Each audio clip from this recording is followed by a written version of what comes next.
Module 6, we planned and hopefully executed the perfect product launch. If your products aren't live on Amazon yet, that's totally okay. You can execute that strategy anytime you're ready. If they have, however, and you've launched your product, now it's time to start growing your sales through our advanced marketing and traffic tools. In this module, you're going to learn about the importance of a performance checklist in order to see how well your business is doing, how to start driving targeted traffic using our advanced Amazon sponsored ad strategies, how to drive traffic from all over the internet using content marketing, a hidden Amazon traffic source that can provide tons more of targeted buyer traffic, and finally, how to analyze your numbers to make sure that everything you're doing is providing the best results possible.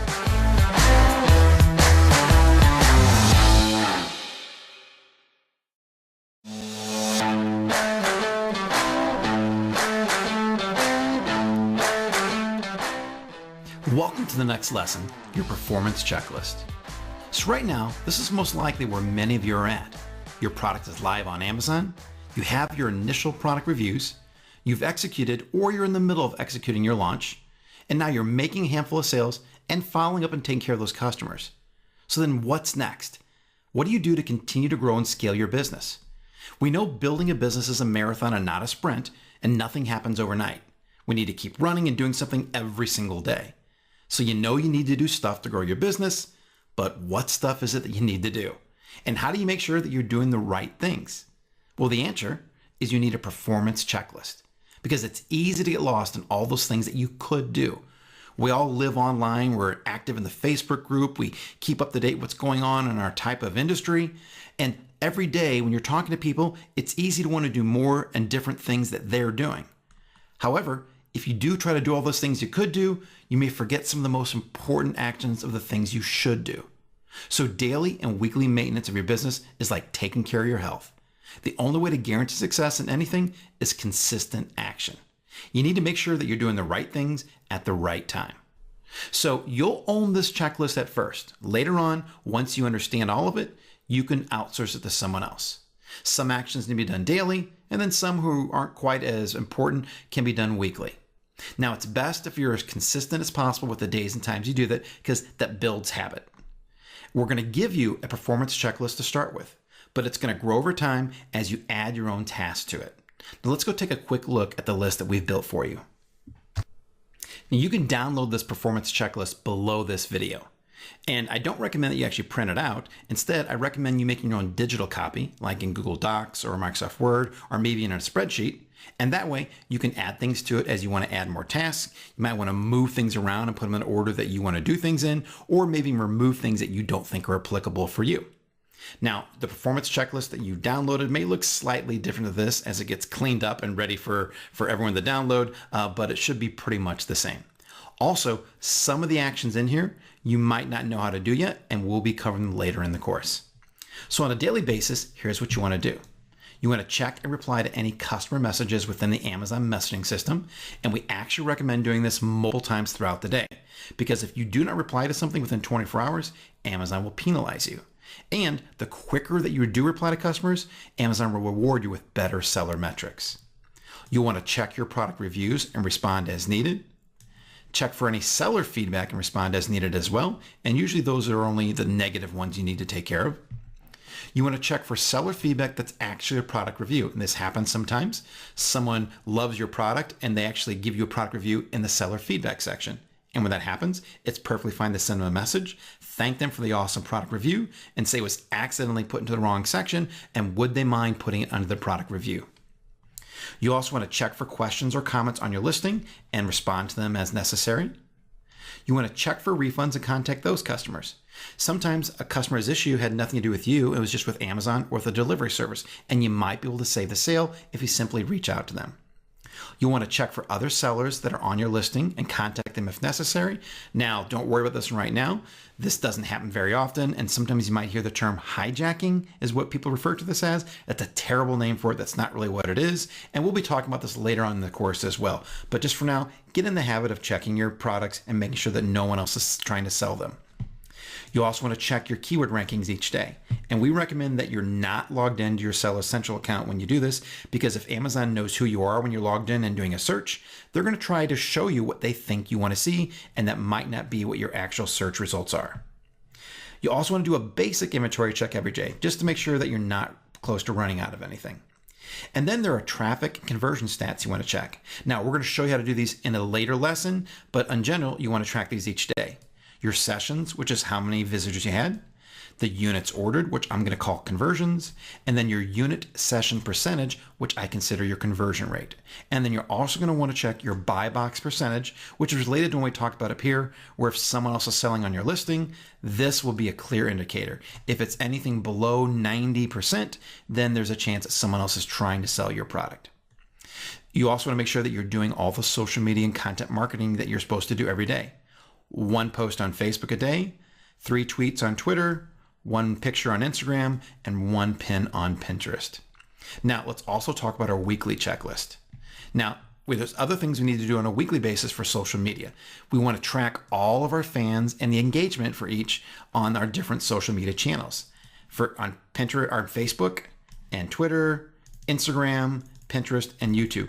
See how many followers you have and if you're gaining them on each one of those. And also check and see how well your posts that week have been engaged. Are they getting a lot of shares and retweets? That'll be a sign that you're doing the right thing. Now, you also want to make sure weekly that you create and email content to your subscribers. And then if you can, create and post a video on YouTube. And then on a weekly basis, I like to do a more thorough review of our inventory and do some forecasting to determine whether or not you have inventory enough to carry you forward or if it's time to start reordering. I also like looking weekly at my sales trends over the past 7 days and the past 30 days. This tells me, are things trending upwards or are they trending downwards? And then last I put on here, and this is kind of important, do some supplier relationship building. I like to have scheduled periodic talks with my suppliers to make sure they know that we're engaged and interested in each other's business. And so it just makes sense to do this perhaps once a week or maybe once every 2 weeks would be a good time to do this. So that's it for this very short lesson. Now I want you to take action and download the performance checklist, create your own version of it, and start doing your daily and weekly activities. Then in the next lesson, we're going to learn about the most powerful advertising system on Amazon, Amazon Sponsored Products. Head on over to the next lesson, and I'll see you there.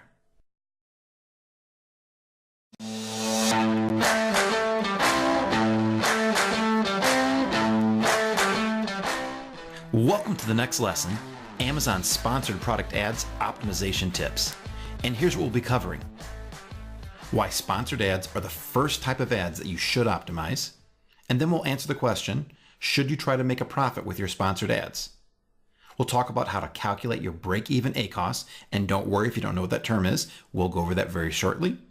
How to determine your target ACoS, and how to set up, optimize, and scale your sponsored ads campaigns. So is this strategy the only one that's out there? Well, when it comes to any type of online advertising, there is no one single strategy that every expert agrees upon, nor is there one strategy that will work for every person and for every product.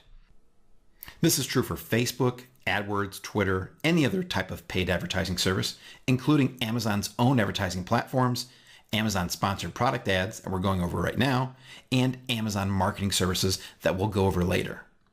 So why would you want to start with this strategy? Well, mainly because it works. And this is still the strategy that we are using to date. And in addition, one of the reasons why I really like it, it's the perfect combination of easy to set up, but advanced enough to grow and scale with your business. So why use Amazon Sponsored Ads at all? Well, for one, it has built-in conversion tracking because it's all within Amazon. As a matter of fact, it's the only paid advertising system that has conversion tracking for your products on Amazon. It's also the most targeted traffic that you can get, and it's incredibly easy to set up and to run. Now, a quick note, the official name for these types of ads is Amazon Sponsored Products Ads, but it's oftentimes called Amazon Sponsored Ads, which I prefer. So I reserve the right to use those two interchangeably throughout this lesson. Just want to make sure you know that if I mention either one, I'm talking about the exact same thing. Now, one question people ask all the time is, should you try to make a profit when using sponsored ads? And I know it may sound like a simple answer. You probably think the answer is, well, yeah, we want to make a profit. But actually, the answer depends upon your current strategy. If you're doing what we call launch and growth, so you're launching a brand new product, your goal should be to increase traffic, increase sales, and increase reviews. So when you're doing that, It's okay to lose some money on your ads, but only up to a certain point. Now, once you're done launching your product and it's been selling for a while, your goal then should be for sales and profit optimization. So you want to optimize your ads for both sales and for profit. This is where you'll be the majority of the time and when you want to try to get break even or you want to make a profit using your ads. There's also another phase you could be in that I call inventory conservation. So when you're low on inventory and you don't know when your products will be in yet, you want to maximize your profits and conserve that inventory until your inventory is ready to be restocked. You can lower your bids and budget to help with this, or maybe even turn off your ads altogether. So if we have these three different strategies that we can be in the middle of, how do we know exactly what to do differently based upon which one we're implementing? Well, here's the answer. Once we know our break-even ACoS, and there's more on that later, and the break-even ACoS is the same no matter what strategy you're trying to implement, we can then determine our target ACoS, which is based upon our current strategy, and manage our ads to try and hit that target ACoS. If this sounds confusing, don't worry about that. I'm going to walk you all the way through it. Let's start by talking about ACoS. And what exactly is it? Well, it stands for the advertising cost of sales, and it's the percentage of sales that you spent on advertising. And this is calculated by dividing total ad spend by total sales. And instead of going through their example here, let's go through a simpler explanation of it. Imagine you spent $100 on an Amazon sponsored ad campaign. And then imagine that the sales that you got out of that campaign were $300. This means your ACoS is 33%, which is simply $100 what you spent divided by $300 what you made. Now, is that ACoS good? Is it bad? We don't know because it depends. If you normally only make a 10% profit per sale as it is, so $30 on $300 of sales, then you just lost $70 because you spent $100 on ads. However, if you normally make a 50% profit per sale, then you just made an additional $50. Because ACoS doesn't take profit into account at all, it's impossible to determine whether an ACoS is good or bad unless you know what your profit is and what your current strategy is. So let's look at some real world examples of ACoS. This is the screenshot. So you can see we're in the first line. We spent $86, a little over that, and we only made $67. So that's a very high ACoS of 128%. Next one, we spent $188, but we made $304 in sales. So that one's a little better, 61.7% ACoS.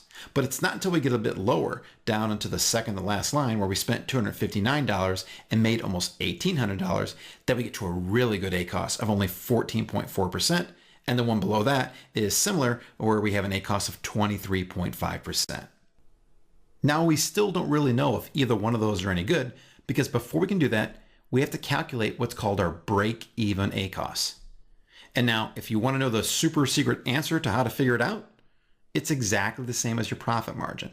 I've seen a lot of spreadsheets and calculations that tell you how to calculate your break-even ACoS, but in the end, it's always your profit margin. So let's go take a look at some real examples though to see exactly how this works out.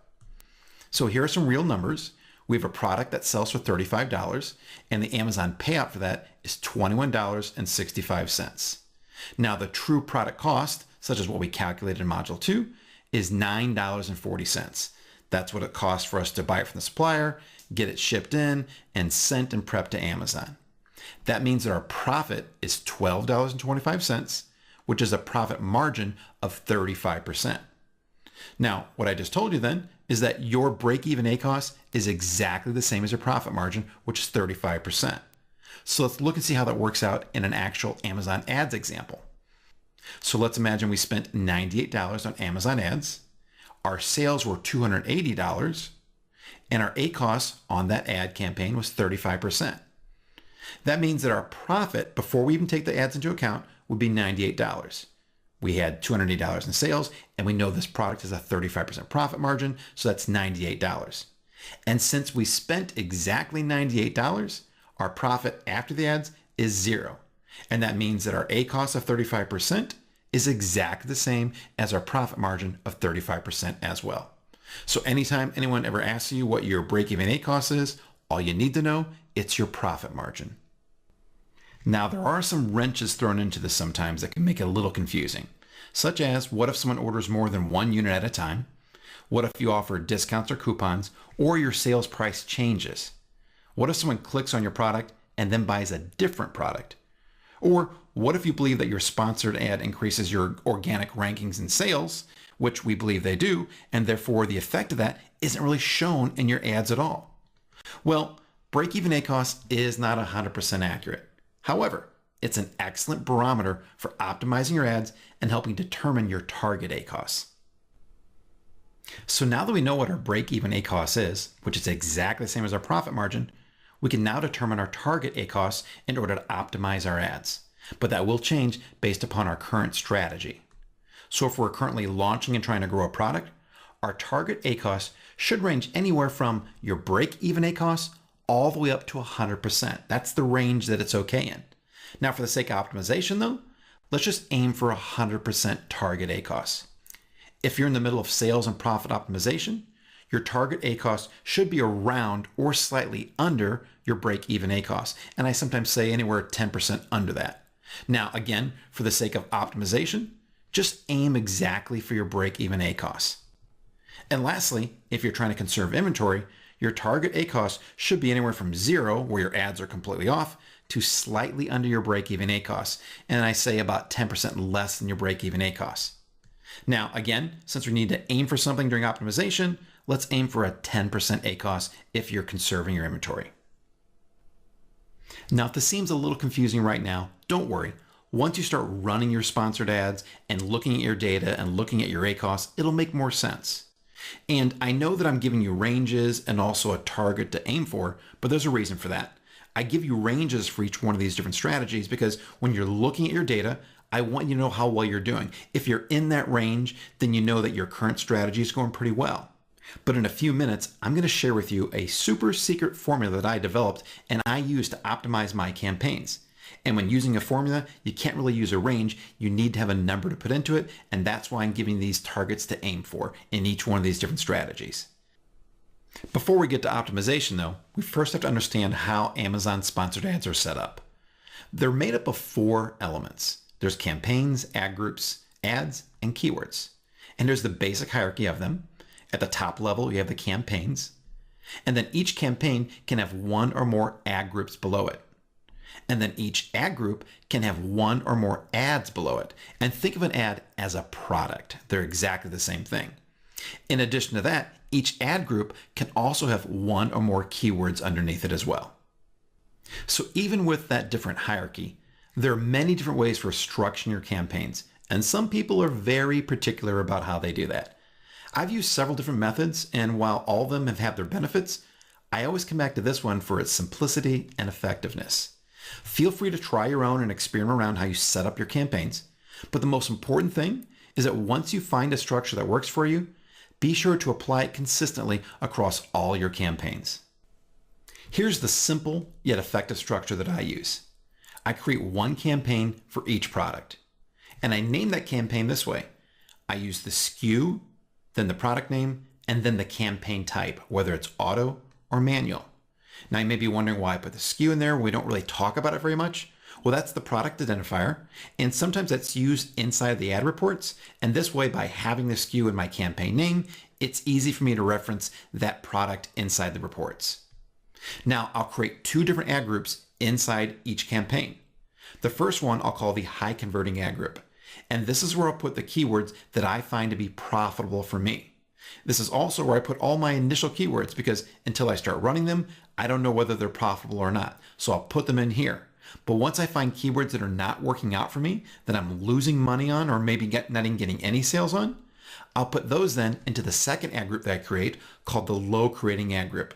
And this is where I put all the keywords that are not profitable, but I still get relevant traffic for them. I just can't seem to make money off it.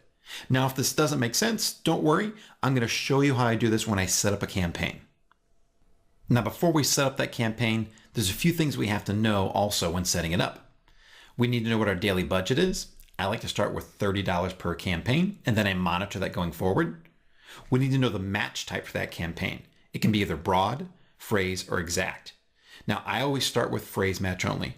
Broad match seems to get us way too many irrelevant clicks, and exact match just doesn't get us enough traffic. So phrase match seems to be the one that we get the best results from. We also need to put in a start date and an end date. I put in today with the start date, and I just leave the end date open because you can always pause or stop these campaigns. And then we need to determine the targeting type. And we're going to be using both. We're going to create a manual campaign and also an automatic targeting campaign. And then we need to also tell it our cost per click bid, or our CPC. I like to start out and make it simple. Keep it $1 for very specific keywords that I want to target, and 50 cents for more general keywords that I'm not quite sure about. Now, let's actually go in and take a look at how I set one of these up. Now, back in Module 6, we showed you how to set up a basic auto campaign and manual campaign that helped you get a little bit of targeted traffic during your product launch. Now it's time to set up our real campaigns. So we're back in Seller Central, and on the advertising menu, we clicked on Campaign Manager to get here. So we're going to click on Create Campaign. And the first thing we want to do is set our campaign name. Now remember, I like to use the SKU is part of my name here. I also like to use then the name of the product so I don't have to memorize the SKU, and then whether it's a manual campaign or auto campaign that I'm setting up. And this first one is the manual campaign. I'm going to give it an initial budget of $30 a day, and then I'm going to leave the end date open. I don't really need to put an end date right now. And I'm going to select manual targeting and then continue. Next, I'm going to name this ad group. Remember, I like to create 2 ad groups, one for high converting keywords and one for low converting.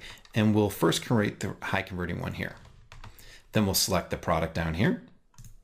And one thing I want to point out is that Amazon's done a really good job of giving us lots of help on the right-hand side. So as you move through these different fields, you can read the different help files over here if you want to learn more about sponsored product ads, especially the first time you're doing this. So let's scroll down now, and now we're going to be adding keywords.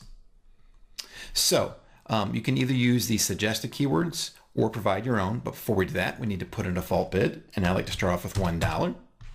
I'll leave the bid plus open because I don't want to use it right now. I haven't found much use for it.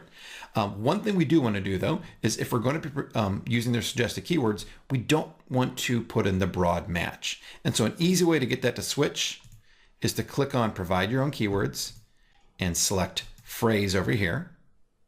Then when you go back to the suggested keywords, even though it still says broad, when you hit select, it's going to add it down as phrase.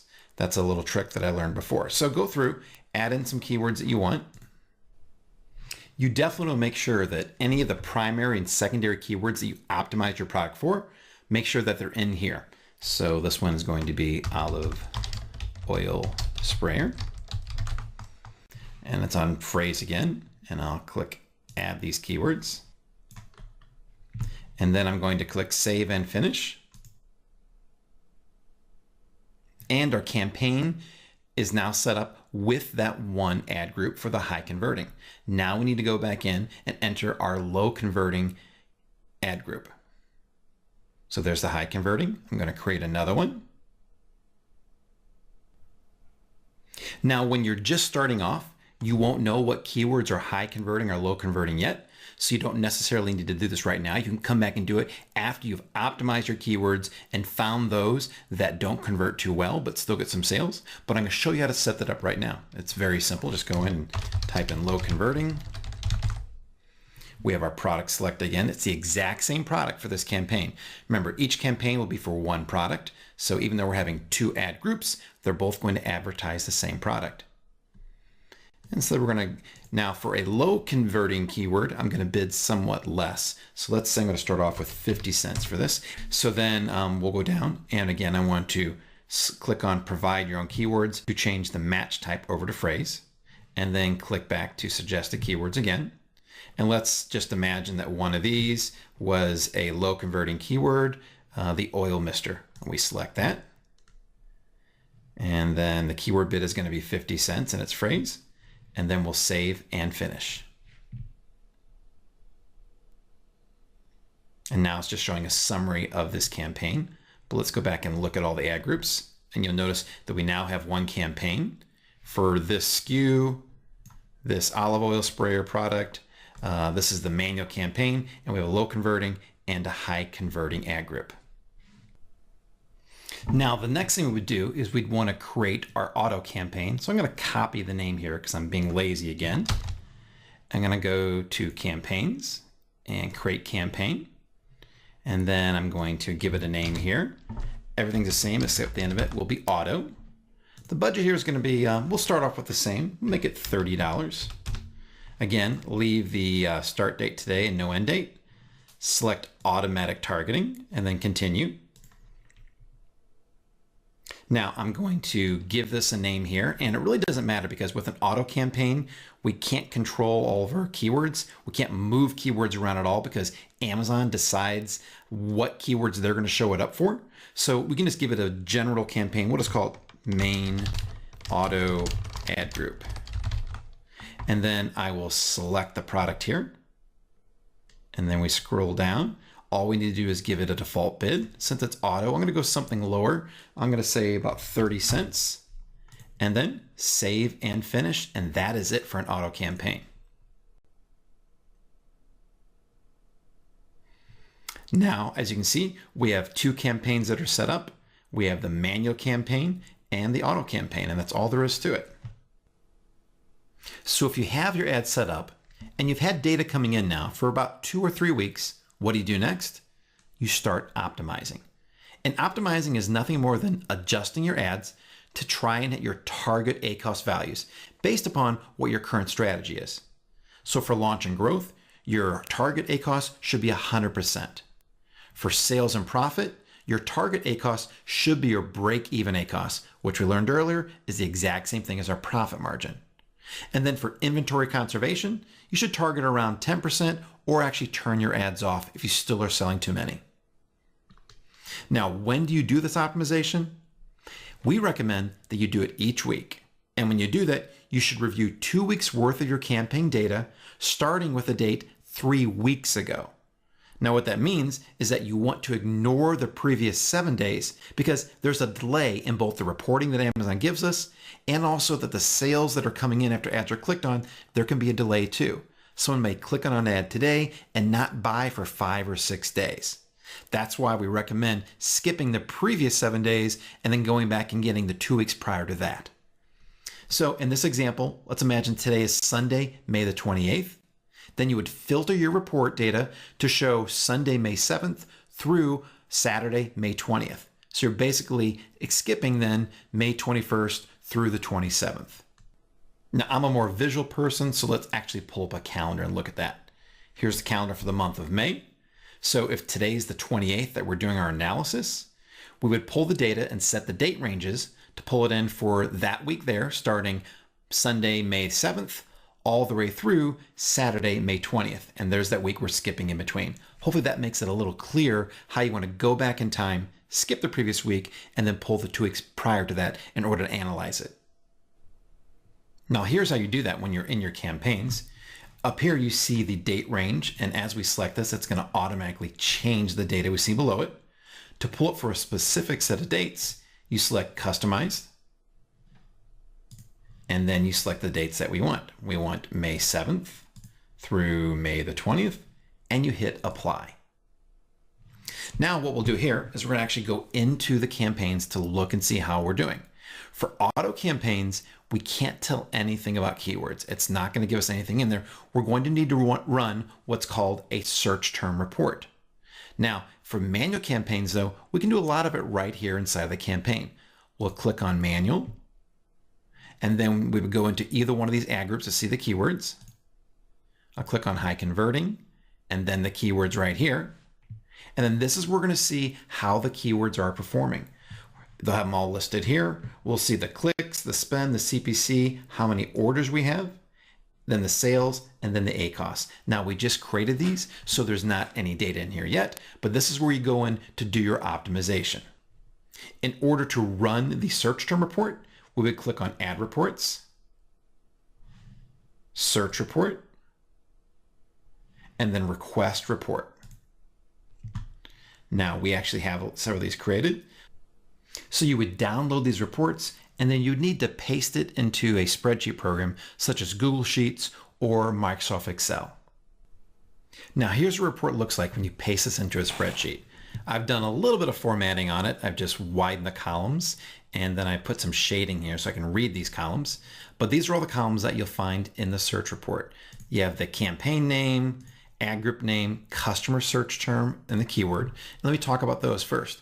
The keyword is actually what you have inside of your campaign, what you've entered in there, so that that's the keyword that you want your product to show up for when someone searches for it.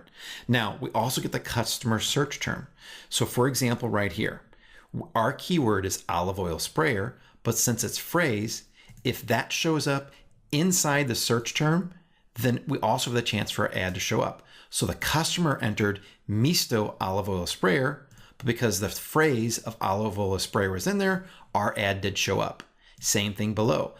Pump olive oil sprayer. That phrase of olive oil sprayer is in there. So what the cool thing is here is you get to see exactly what the customers are searching for whenever they're clicking on your ad. Now down here when you see asterisks, that means that this is an auto campaign and there is no keyword. Remember, we don't enter any keywords in auto campaigns, so Amazon just figures it out. But we do get to see what the customer search term just like up here, and so we can tell exactly what they're searching for. Now to continue over here, there's the columns. There's whether it's the match type is phrase or broad, and for the auto campaigns, they're always broad. And then I'm going to skip some of these. I don't want to go through all of them. I just want to cover the important ones. So the impressions is how many times that your ad was actually shown, and then clicks is how many times someone clicked on it.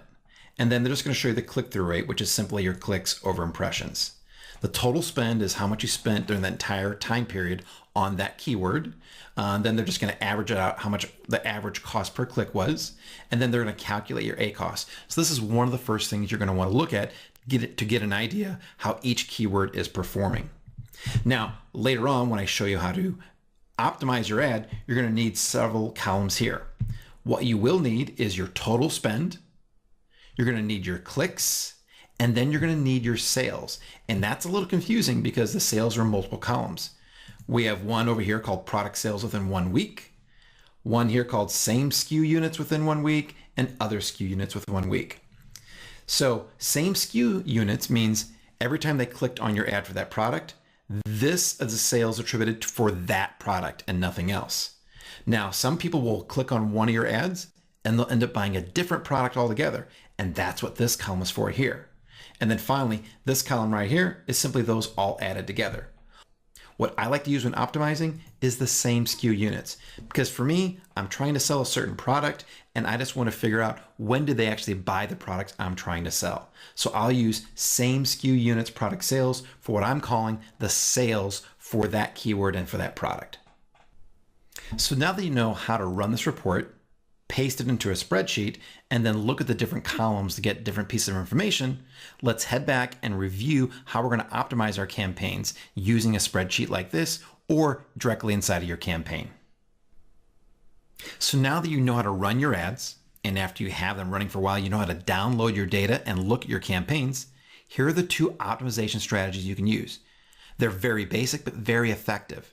Now, the following strategies are primarily for when you're in the sales and profit mode, which is where most of us are most of the time, but they can be applied when you're launching products or even watching your inventory levels as well. So here's the first strategy. It involves slowly increasing or decreasing each of your bids each week until you finally reach your target ACoS.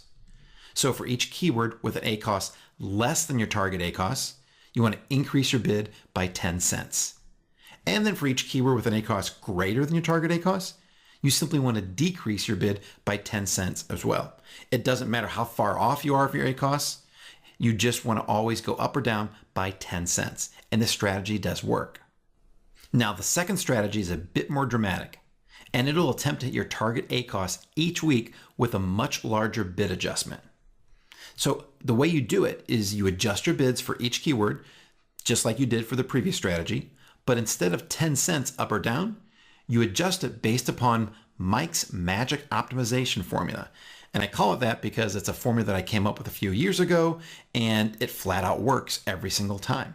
And I've only shown this one other time before. So here it is. When you're analyzing your data and trying to figure out how you need to change each of your max cost per clicks per keyword, that new max cost per click equals the total sales shown for that keyword on the report divided by the total clicks, and then multiplied by your target ACoS. Notice that it doesn't have anything to do with what you spent right now. Also, it doesn't have anything to do with what your current ACoS is either. You just need to know your total sales, total clicks, and then your target ACoS, which we know to be your profit margin. Now, if you have keywords that are already performing exceptionally well, and because we're using a formula that takes into account how well they are performing, it's possible that this formula could suggest that you drastically increase your maximum cost per click. So if that happens, and I'm thinking that if it suggests anything more than $1 increase, you'll want to consider limiting just how big of an increase you actually make each week on that keyword. Now, there'll be more on that later, but I just want to point that out right now. Even though we're telling you what that new maximum cost per click should be, there will be another step. We want to look and see just how big that increase is and decide if you want to go that big. So let's take a look at a few real examples of using this. So there's the formula we'll be using. And imagine our target ACoS is 35%. So that is our profit margin. And here's a snapshot from a report showing how 2 different keywords are performing for a product. So let's take a look at product A first. It received 637 clicks, made over $709 in sales for an ACoS of almost 142%, which is really high no matter which strategy we're going for. So in order to determine the new maximum cost per click, we'll take the sales, $709.89, divided by the clicks, 637 clicks, and then multiplied by our target ACoS, and that'll give us our new maximum cost per click of 39 cents per click. The same thing then for product number B. We'll take the sales, $139.98, divided by the clicks, 157, multiplied by our target ACoS of 35%, which gives us a maximum cost per click of 31 cents per click. Now, if you just take this formula and apply it to any of your products' keywords in your ads, this will tell you how to rein in your max cost per click, especially for those times where our ACoS is too high. The reverse is true, of course, that if we did have some keywords that were performing really well, this formula will tell you to raise your maximum cost per click because you have more of a margin to work with. Just keep in mind what we mentioned earlier, that if this tells you to raise it by too much, by $1 or more, you may want to cap what you're doing and only raise it by $1 at the max each week, because sometimes you may just have a lucky week and a campaign does exceptionally well, and it's going to tell you to raise your bid to like $10 or $20 a click, and we don't want to do that. You'll want to do this each week when you're optimizing for each one of your keywords in your manual campaigns. For your auto campaigns, well, they don't have keywords, so you can't really do the same strategy. You could, if you wanted to, at the campaign level, apply the same formula. Look at the clicks, look at the sales, and your target ACoS. However, we generally use auto campaigns just for keyword discovery. I keep my bids low, my budget low, and I look at it each week to see if any new search phrases pop up that I might want to test out and add in my manual campaigns. Now, if you have keywords that are getting 0 sales, no matter how many clicks they're getting, this formula won't work because you're multiplying by 0. So if that happens, you need to look at them. And if that keyword is getting no or very few clicks, I would consider increasing your bid to get a few more clicks so that way you can tell whether or not that keyword's really going to work out for you. If you're not getting any traffic or clicks on it yet, it's hard to tell whether it's going to work. However, if you are getting consistent clicks but just no sales, I would remove the keyword altogether. The formula is not going to work. That keyword just isn't working out. Also, 2 very important tips here. I would set a maximum that you're willing to increase any bid by each week. I would suggest to make that $1 increases because my formula, if it comes across a keyword that has a really, really awesome low ACoS, is going to suggest increasing your bid dramatically because it thinks you have a huge amount of profit to work with and that product is converting extremely well. Well, you don't want to increase your bid to $20 or $30, even though the formula may think that. Therefore, I would suggest only increasing any keyword by $1 each week. Second, I would also consider setting a maximum amount you'll ever bid on any keyword. And I would make that $3, but that could be a little higher or lower depending on your category's competition. And the reason, again, is that if you're getting great performance off your ads and your keywords, it's going to look at it and suggest that you actually kick up that bid even more. But we need to be reasonable still. You don't want to be spending $5 or $10 on a single click when you know it just doesn't make sense. So be sure to keep both those in mind. maximum of $1 increases per week per keyword, and then set a max that you'll ever bid total for any keyword. Now, if you are increasing your bids by quite a bit, keep in mind you may need to adjust your budgets as well. Because if your bids are going up to $2 or $3 each on each keyword, well, you may quickly run out of the budget for that campaign and you're going to lose sales on your other keywords that didn't go up. I would suggest making $10 budget increases each week if you see that happening. You also want to be sure to run the search term report every week. That's a report I showed you a little earlier, in order to discover new keywords you might not already have in your manual campaign. If you see them there and they're starting to get some sales, try them out in your manual campaign. In addition to that, you can use that search term report to identify negative keywords, which we'll talk about next. If you discover keywords that are showing up in customer searches, but they're not relevant to your product and they're not generating any sales, you want to add those to your negative keywords list for both your auto campaign and your manual campaigns for that product. This way, when Amazon sees them in the search, these negative keywords, they will not show your ad and waste your money. That's what a negative keyword does. It makes sure that if a customer searches for it and it's a negative keyword that you don't think is relevant for your product, Amazon will not show your ad to them. And for the last optimization tip of this lesson, any keywords you have in your manual campaigns should be added as negative keywords to the exact same product's auto campaigns. We want our auto campaigns to focus on finding new keywords for us, not on trying to get sales out of the existing keywords that we already have in our manual campaigns and that we're already optimizing. So that's it for this rather long and detailed lesson. When your product is live on Amazon, be sure to set up your auto and manual campaigns and then start optimizing them after you have several weeks worth of data. And coming up, in the next lesson, we're going to get social and set up your content marketing strategy. So head on over and I'll see you there.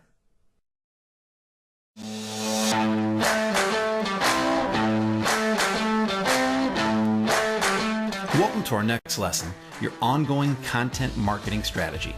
And here's what we'll be covering: why you want to use content to sell your products on Amazon, when to post, how much to post, what to post, where to post, and how to track performance. There are several reasons to use content marketing. First, it's free advertising, although at times you may decide to spend a little money and promote some of your content. It also establishes you as a credible brand. It allows you to promote your brand without actually selling anything. It allows you to continually build a bigger email list. And it helps you learn about your own market because it forces you to educate yourself and do some research. One thing to keep in mind is that quality always wins. So quality content every once in a while is a whole lot better than poor content all of the time. But of course, quality content, as often as you can do it, is the best. Now, for what we'll be using, you already have all the social channels set up: Facebook, Twitter, Pinterest, YouTube, Instagram, even your email address and your website. Those are all channels that you can be using. But how do you know how often to post content?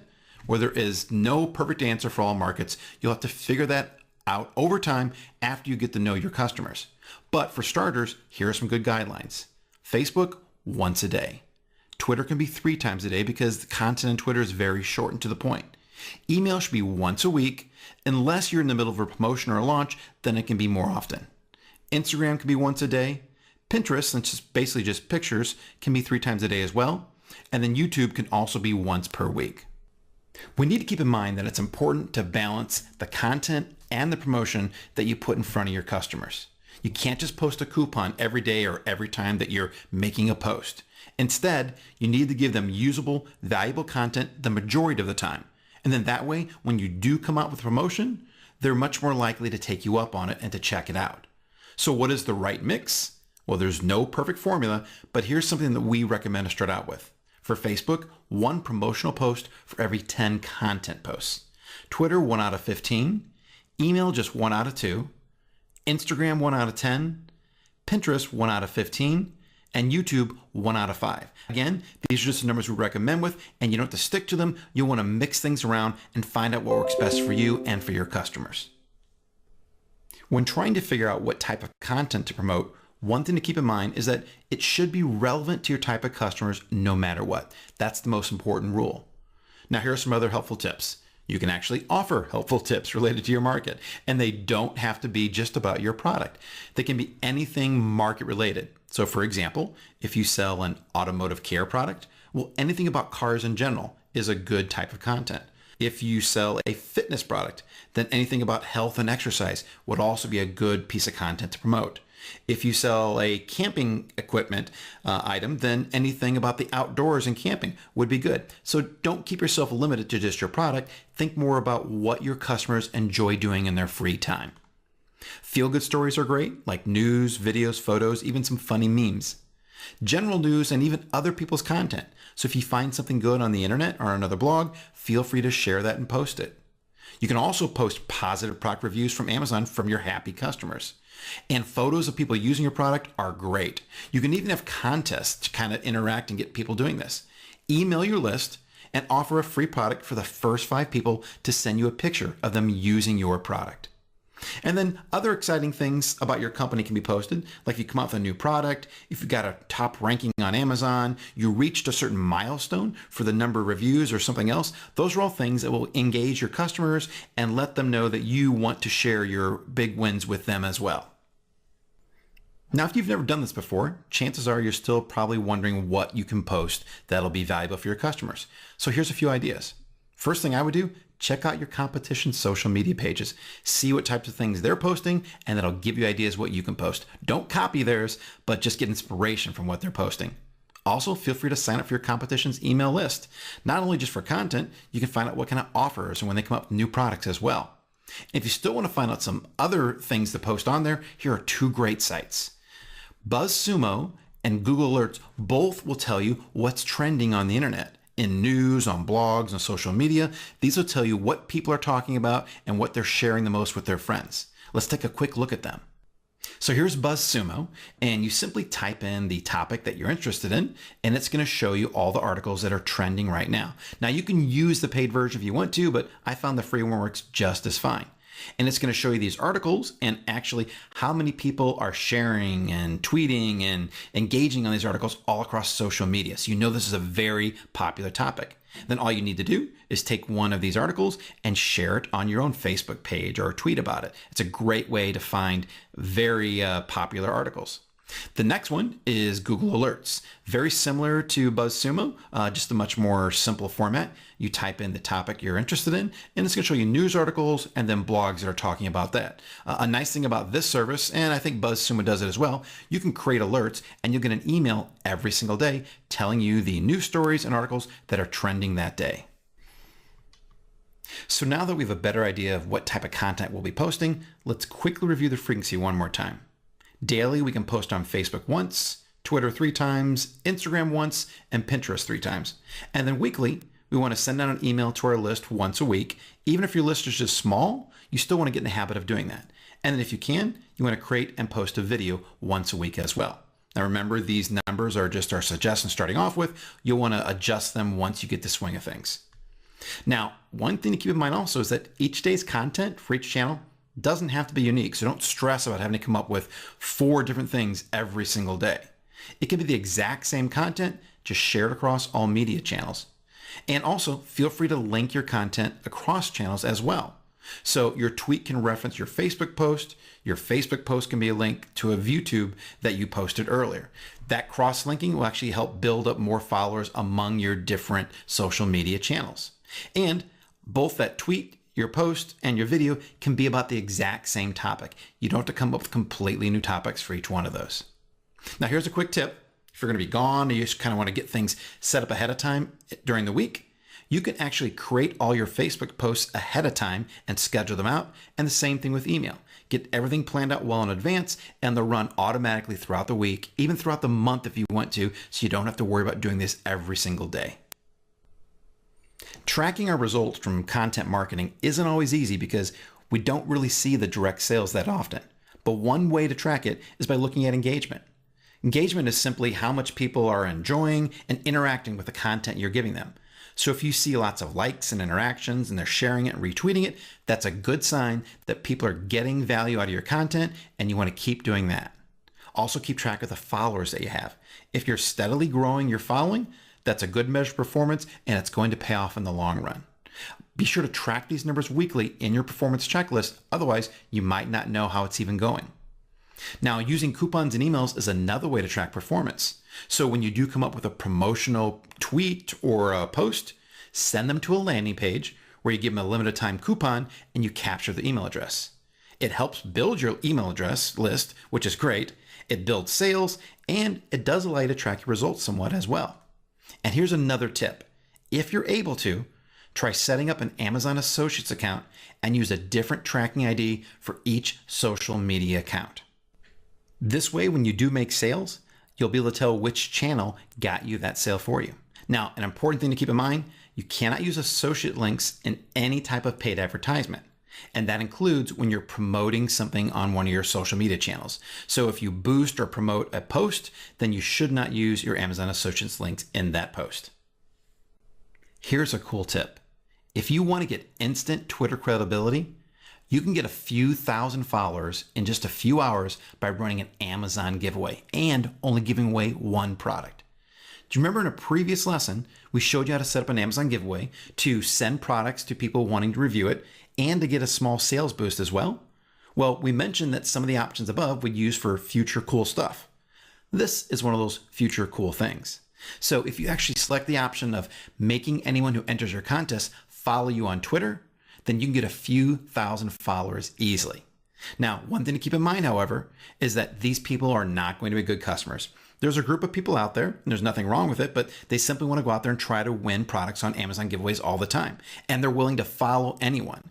And you can get those thousands of followers right now by doing this, but they're only really for social proof. And if you try to market to them, chances are you won't really have any great results. However, if you want to get good social proof and have your Twitter account have several thousand followers by giving away one product, this is a great, easy way to do just that. And in order to run an Amazon giveaway to gain Twitter followers, I'm showing the settings right here. You want to check lucky number instant win. That'll allow you to get the maximum number of followers possible. Also on the rule, make sure that you set the every lucky number to be something in the thousands. I usually go for about 2,000 or 3,000. And then also make sure you select the follow you on Twitter option. And you will need to connect your Twitter account with your Amazon account. And that should be your business Twitter account because that's what you want to gain followers on. All right, so here's what's coming up next. I want you to take action and start planning out your content marketing strategy right now. Even if you're not ready, start thinking about what you're going to be doing on a weekly basis and daily basis. And coming up, we're going to learn about a little known advertising service called Amazon Marketing Services, and I'm going to show you how to get access to that. So I'll see you in the next lesson.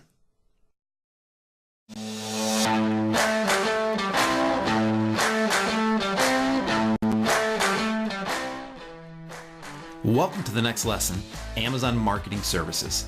And here's what we'll be covering. What exactly is Amazon Marketing Services, oftentimes referred to as AMS? How is it used? And we'll show you some examples. When should you sign up for AMS? And most likely, it's not just yet. How to get set up with AMS when you're ready. The main types of ads that we'll be using. And then how to set up your first campaign.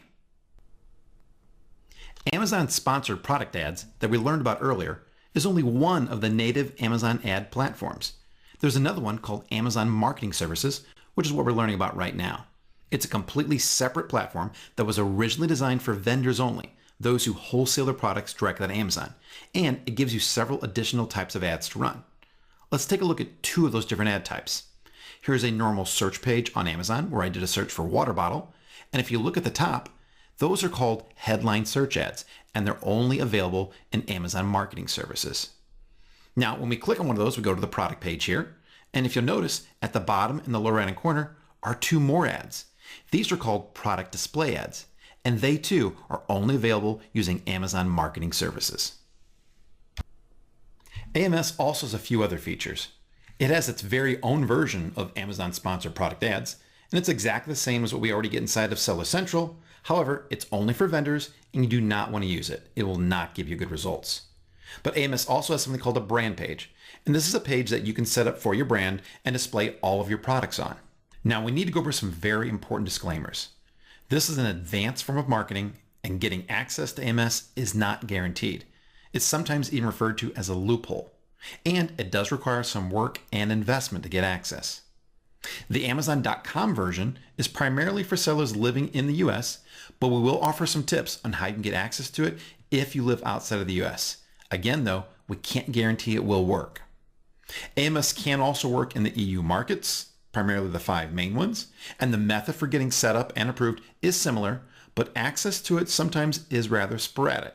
So again, we can't guarantee that you'll be able to get access to it over there as well. And of course, Amazon may change the access requirements to this at any point in time. They've done that in the past, sometimes on a whim, so that could happen in the future. And one more thing, the screens that I'll be showing you may look slightly different for you because they have been going through a lot of changes lately. In order to get access to AMS, you'll need to sign up for a service called Vendor Express through Amazon, and then give Amazon a product from your brand for them to sell. But I cannot stress this next point enough. Under no circumstances should you ever give Amazon your only product, nor any product that you happen to have that's selling well. You will need to source a new product or give them a product that you don't care about, since the products that we give to Vendor Express typically do very poorly. We are only giving Vendor Express a product to get access to AMS, not to make any sales. Now, another thing to keep in mind is while it is possible to sign up, get access, and never actually send that product to Vendor Express, please do not do that. Amazon will eventually catch up and remove your access. So it's best to simply keep them happy and send them a product that you don't care too much about and let them sell it. AMS is actually one of the few things that most people watching this video right now aren't quite ready to sign up for. Since AMS requires you to source a new product and then learn a new advertising platform, and since I just listed about 10 different disclaimers before this, you will most likely want to hold off signing up for AMS until after you have fully launched your first product and that product is making consistent sales. So once that product is established, probably around 1-3 months after launch, then you can go ahead and source a new product for very cheap and work on getting access to AMS. So how do we get set up and get access? Well, remember, AMS is only offered to sellers who register for Vendor Express and give them one product to sell. So let's go through all the steps that you must follow to get set up correctly. First, you'll need to source a new product, and you can do that cheaply. That will be a part of your brand, but will be sold by Amazon. Then, once you find that, you'll sign up for Vendor Express using your brand name as your company name. And keep that in mind. That's very important when you sign up. You don't put your actual company name for the first time you're signing up. You put your brand name in. Then you'll list this new product inside of Vendor Express and wait for it to be accepted. Once they accept your product, you'll receive and confirm a purchase order that shows up inside of Vendor Express, and then you'll send them in your product. After that, you sign up for AMS from inside your Vendor Express marketing menu. Now don't worry, we're going to go over all these steps in detail. Now let's start off with sourcing your product. Again, you'll need to give Amazon a product to sell, but you don't want to be one that you really care for. I know I keep repeating that, but it's very important to keep in mind. It should be relatively inexpensive, but still halfway decent since it will be sold under your brand name. So what types of products will Vendor Express accept? Well, there's a ton. If you want to see the full list, simply go to the site here and you'll see all the products that they accept. Then, how do you find these products? The easiest place is still to go back to Alibaba or to go to AliExpress. You can find a ton of different generic products on there that you can buy cheaply and with extremely low MOQs. And you can have them sent pretty affordably too by air, so you don't have to wait too long to get them. Now, these don't have to be professionally branded with a printed logo or great packaging. Usually just a sticker on a box or on a polybag will do, as long as it can still be seen as your brand. You need to have something on there showing that it's your product. Let's go take a quick look. Now, first, I'm here in Vendor Express, and I'm on the link that I gave you there to show you all the eligible products. As you can see here, there are a ton of products you can source and sell inside of Vendor Express. So simply go through here, find something you think fits in your brand, and then head over to Alibaba and start looking for that product. So let's imagine that I'm going to source water bottles. So I'll type in.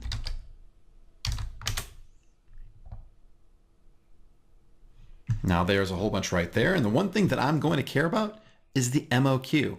I only want to get something that's going to have a very low MOQ because I'm not really having a full manufacturing run on these. I'm going to scroll down 1,000 right here. New products for 2017, an outdoor sports water bottle.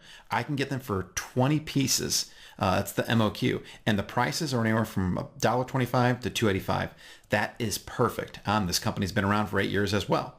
Now, I really don't care how great these products are, if they're awesome or not. As long as they're decent quality, I'll order them. I'll talk to the manufacturer about maybe having them put into a poly bag that has my logo and a UPC code on it, have them shipped here, and then I'll be able to use that product to send in to Vendor Express. It's as simple as that.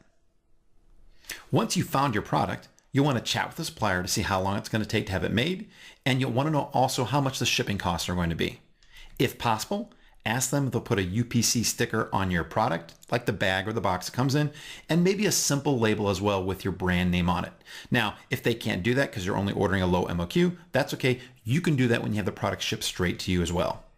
You don't need a huge quantity. Preferably, you don't want a huge quantity. I would say 20 or less for this initial order, especially if it doesn't take a long time to have them shipped and you can reorder again later on should you need to. Prior to ordering them though, you'll want to make sure that you sign up for Vendor Express and enter this product in there to make sure that it gets accepted, even if that product's on the eligible products list. Sometimes, it's Amazon, they simply just don't accept the product for one reason or another. So you want to make sure that your product gets accepted before you go out there and purchase it. And don't worry, you will have time to get that product in once they accept it. That means that you will want to complete the entire Vendor Express sign up prior to completing your purchase with your vendor. Here are the requirements for signing up for Vendor Express in the US. And if you're living in one of the EU countries that also has it, it'll be very similar. You'll need your US business address and phone number, your US bank account information, and then your tax ID or social security number. So what if you live outside of the US but want to try to sign up inside of it? Here's what most sellers have had to do. They've created a US business, and usually LLCs are the simplest, with a virtual address in the US, and they've gotten that through either the service that sets up their business or through a company like Earth Class Mail.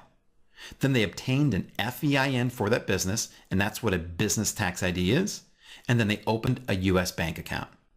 Now, keep in mind, this has not always worked for those living outside the US, but those who have had success have generally followed this process. Now, I want to stress a critical sign-up step that I've mentioned before. When entering your business name during the sign-up process, you must use your brand name for now, because that name will automatically be used to create your brand name inside of your AMS account. If you don't do that, then your AMS brand name is not going to be what you want it to be, and it's almost impossible to change. Now, don't worry, you can always go back in after AMS is set up and then change the business name inside of Vendor Express to your actual business name. Now let's walk through some of the screens through setting up your account. So here's the Vendor Express home screen. It's vendorexpress.amazon.com for US. And you click on the sign up button above, and that'll take you to the next screen to create an Amazon Vendor Express account. Now, it is possible to use your existing Seller Central account for this, but Amazon does not recommend that, and neither do I. I would use a different email address for this. You can use your same name, but make it be a different email address to keep Seller Central and Vendor Express separate. So then you create that account, and it'll bring you to your business information screen. You'll need to answer yes to each one of these questions before you're allowed to continue. Do you own the intellectual property rights for the products you'll be selling? Basically, are you the brand owner? The answer should be yes. Can you ship your products from a US address? And do you have a US bank account? Remember, those are both requirements for being able to use Vendor Express. Once you select yes, then you'll see the rest that you can enter here. Now again, I'm making it very clear, for your company name, you will need to use your brand name. And then you'll fill in the rest of your company information and click continue. From here, you accept the terms and conditions, and then you'll get to the next screen to provide your payment information. Now, it will tell you that you can provide this later on, your bank and your routing and checking account number. However, if you don't give them your pay information, you can't submit a product to them, which means you can't sign up for AMS. So just go ahead and enter this information as soon as you can. If you don't have it, then you need to work on getting banking information inside the US. Now, once you do that, you're actually logged into Vendor Express. Your account is set up, but you still need to give them a product. That's the last thing we need to do before you get access to AMS. Now, most likely, you'll see something like this, where it's going to tell you to add in your first product. It may look a little different. It may actually take you already into the product creation screen. But if not, if you see this, know that you will actually select a product type right there. And this is where you're going to tell it what type of product you'll be given to Vendor Express. So I'll type in sporting goods here because I'm having a sports water bottle. Then I'll click on select this product type. Then here you tell it everything about your product. So think of all the information that we have to give inside of Seller Central. This will be the similar information here. It's going to be a little different. You actually have less to enter in, but you just go through here. You should have all this information. If not, get it from your supplier, but go ahead and enter everything on here. And then once you do that, you'll see that at the bottom, the pricing will open up. And this is where you actually tell this suggested price. This is what you think Amazon will sell it for on Amazon.com, and then your price to Amazon. Now we get this question all the time. What price should you sell to Amazon for? Just make sure you break even, or you don't lose money on this. That's really how you price it. Don't try to make money. That's not why we're doing this. We're just giving the product. It's not going to sell very well anyway. We just want to get access to AMS. And then make sure that you have the option ship to Amazon warehouses selected. I know it will be tempting to use the other option where you ship products directly to customers, but trust me, once you're selling on Amazon, you're busy running your business, the last thing you want to do is go out there and try to ship products directly to customers and have them be upset when it doesn't get there in time. So select that option that you want to ship your products to Amazon warehouses and let them handle fulfillment to the customers. Now, once you do that, you'll scroll down and you have more information to enter. This is all about your brand name, your manufacturer name, everything about your product. The 3 to 5 descriptive sentences is basically your bullet points. Then below that will be the product description. You'll want to enter that all in. And then down below, you'll enter in the images and anything else also that is applicable for your product. Once you've entered everything into here that you can think of, you'll hit add this product. And when you do that, you will see in your catalog under pending products, the one product there. Now it won't be accepted yet. Once Amazon actually approves it, and it will take maybe a day or so, it'll move over into your active products list, and then you will get an actual purchase order for it. And when that happens, you'll look under your orders menu. Here I have 2 POs here. And then what you need to do is go ahead, in order to accept these purchase orders, you need to click on the order ID, and that's going to open the purchase order up. Now, your first purchase order will most likely be from anywhere between 6 units to 12 units, and Amazon is not going to pay you for these. That's a cost of doing business. They want samples of your products. They're not going to pay for them. They want to see how they sell first. Now, just accept that. That's kind of, what we all do. You can try to negotiate with them, but it won't work. They want you to first send in a few products for free so they can test them out. So what you'll need to do is click on View Pick List and Prep Instructions, and that'll tell you exactly how to send these products in. Then you'll need to confirm the quantity. Mine is only 1 here, but again, your first order will be different. So you'll need to confirm however many they're ordering from you and enter that in. And then once you've done that, then you'll be able to print out your shipping documents, which is going to have your UPS label and also your pack list that you'll put inside of your product. Now, once you've done that, that's all there is to listing your first product, getting it approved, and then accepting the purchase order and shipping it into Amazon Vendor Express. Now, here are some more details on actually shipping your product in. Once they've placed the order with you and you've accepted, you have 3 days to ship it to them. But don't worry, they're usually pretty lenient on it, especially for your first one. If you happen to have entered your product, got it approved, and then accepted the purchase order, but you're still waiting to get it from your Chinese supplier, simply open a ticket inside of Vendor Express, let them know that you're out of stock, and it'll be about 30 days, and they'll be totally fine. Communication with them is best. Just let them know if you're going to be a little bit late. Now, if your product does not have a UPC barcode on it, be sure to put one on it. Then you'll want to print out all the shipping documents, insert the product along with the packing slip into a shipping envelope or box where it fits in. You do have to provide that. They do not provide that for you. Then you want to attach the UPS label on the outside and drop it off at your local UPS store. If you don't live in the US, you'll need to find someone to do this for you, such as an inspection forwarding service. They will do that, or perhaps even a friend who might do it for you. Now, here are some common Vendor Express product questions we get all the time.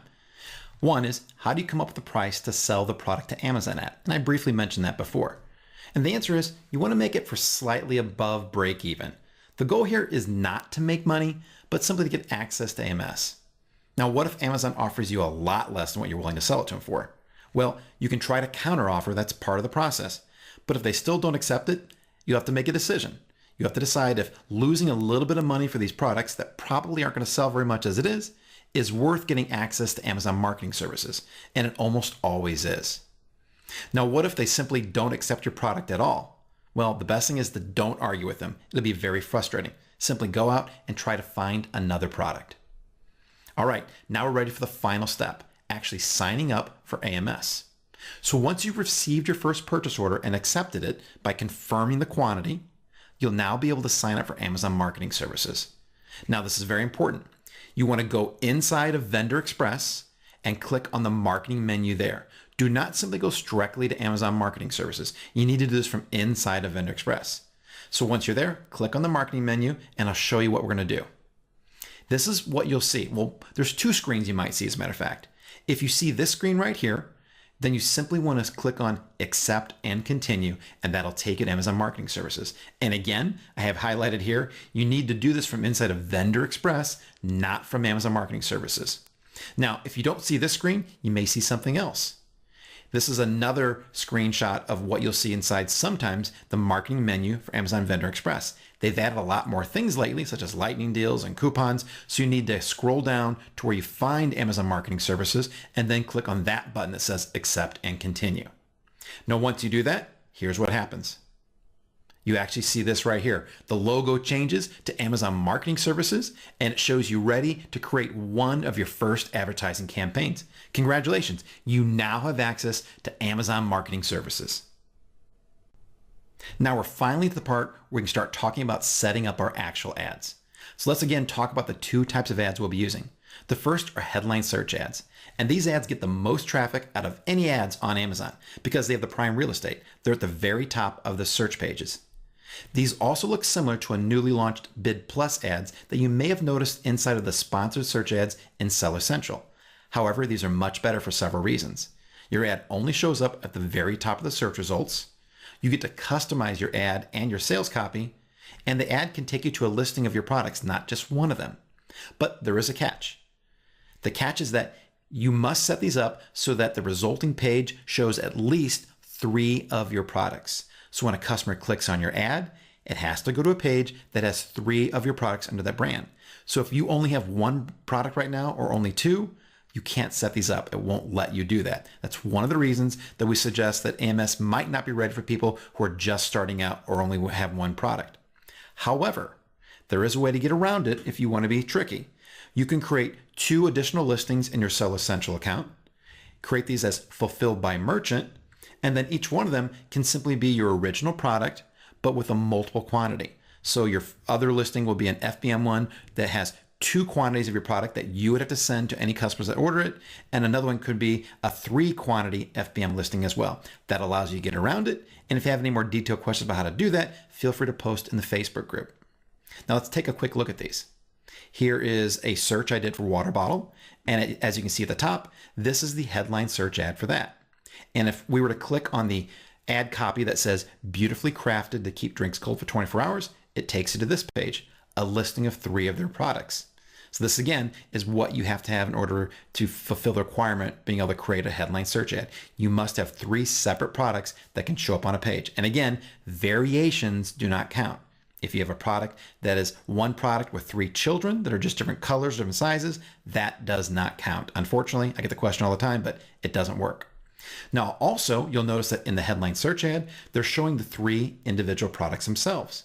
So if a customer clicks on one of those, it'll take them straight to that also. If I click on the blue one, it goes right to this page here. Another nice feature of headline search ads that make them extremely powerful and versatile.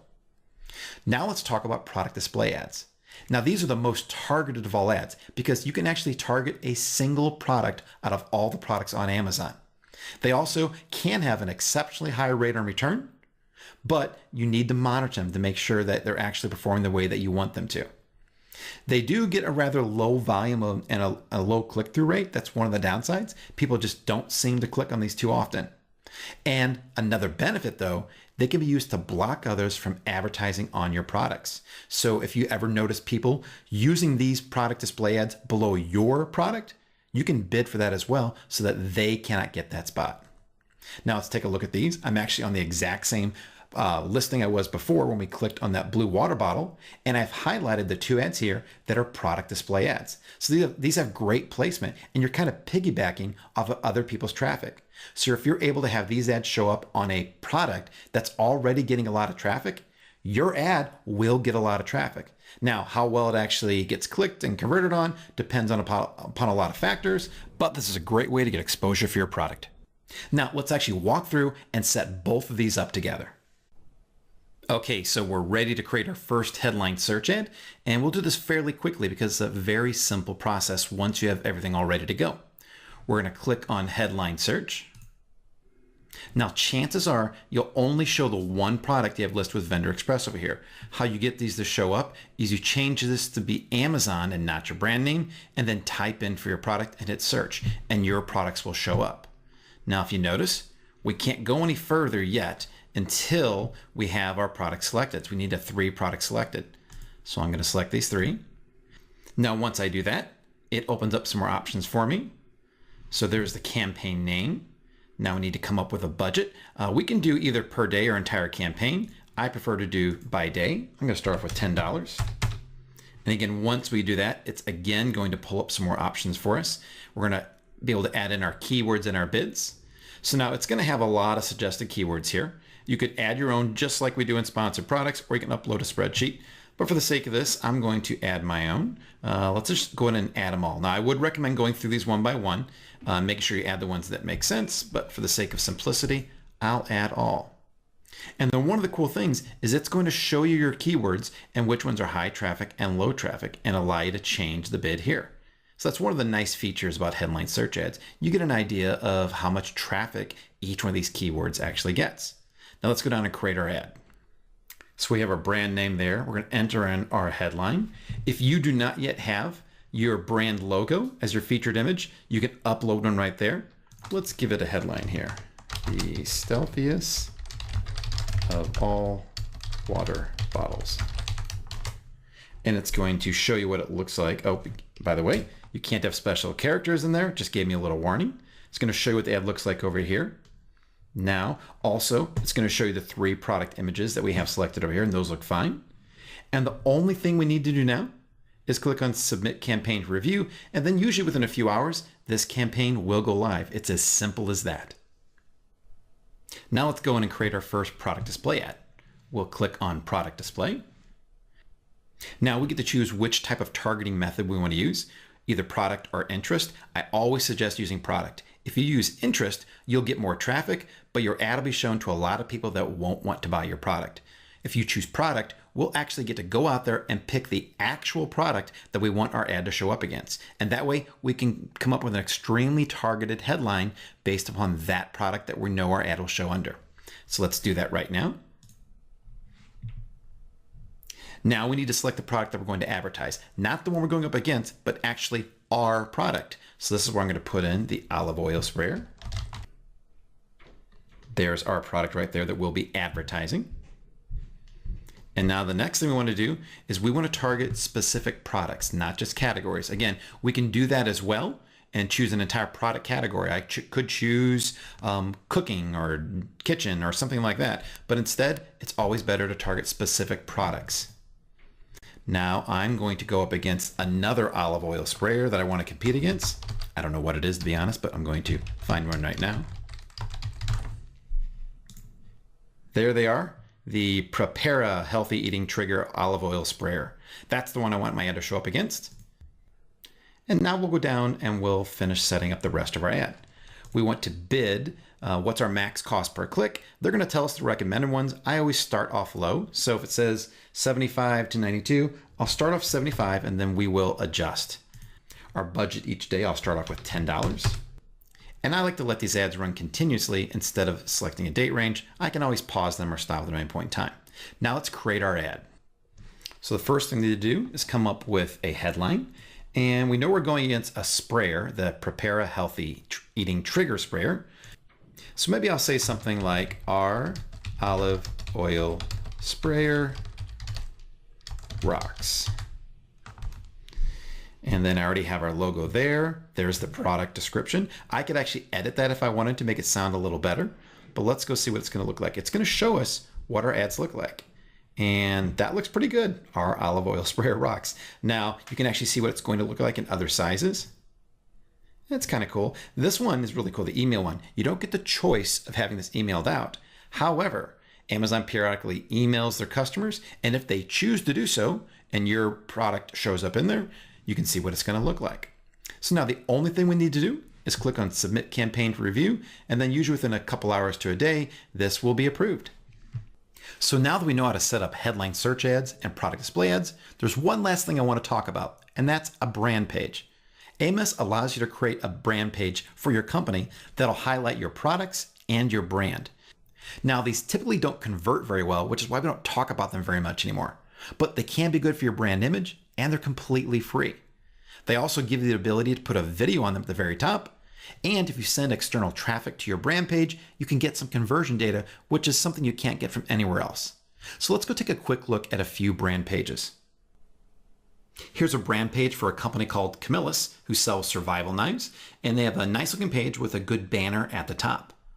Now here's one for Gillette, the shaving company. In addition to having a banner at the top, they also have a video that any of your customers could click on and play.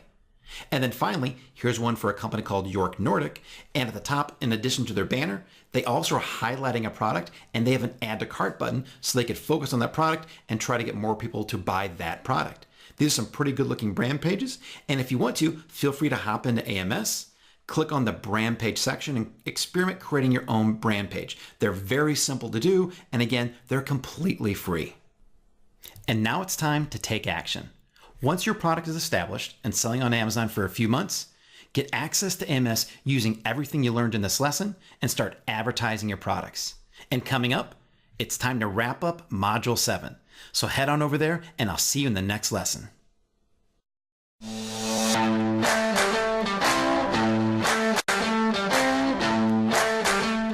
Welcome to the next lesson, Amazon Lightning Deals. And here's what we're going to be covering: what lightning deals are, which products are eligible for lightning deals, how to determine if you should run a lightning deal, setting up your lightning deal, important pre-lightning deal activities, advertising your lightning deal, and then running and monitoring your lightning deals. So if you don't know what lightning deals are, they're basically limited time, one per customer offers on Amazon that give customers a chance to buy products at some of the lowest prices ever offered. And usually it has to be 20% or more off the current price. They run until either the number of units that have been set aside are sold out, or until the time for the deal has run out. These deals show up on the Amazon Gold Box Deals page, and there's the link right there. This is the second most visited page on Amazon after their home page. And there is a fee to run lightning deals, and it can be anywhere from $150 up to as much as $500 during high demand time periods, such as during Christmas or during Prime Day. In order to run a lightning deal, your products have to be made eligible by Amazon before you can do so. Now, Amazon is the one who determines eligibility. You don't submit your products and then Amazon will approve them. They simply go through all your products every week and then determine which ones are eligible for lightning deals, and they list them in your lightning deals dashboard. Now, they give us the criteria that they say they look for that means a product is eligible, but just keep in mind, sometimes even if you meet these eligibility requirements, your product still may not show up and there's nothing really you can do about it.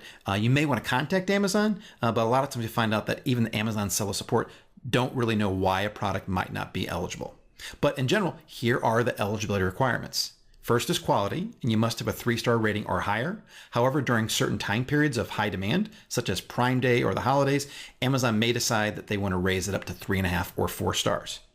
Also, with variations, if your product has them, Amazon may require you to make a certain number of those variations available. So for example, if you have a product with 3 colors, Amazon may want you to list at least 2 or all 3 of those colors in the lightning deal. Otherwise, they may say, no, we don't want that lightning deal. We really want to have all variations, or at least a majority of variations. You won't know this until you go in and try to set it up and whether or not Amazon then accepts your lightning deal or not.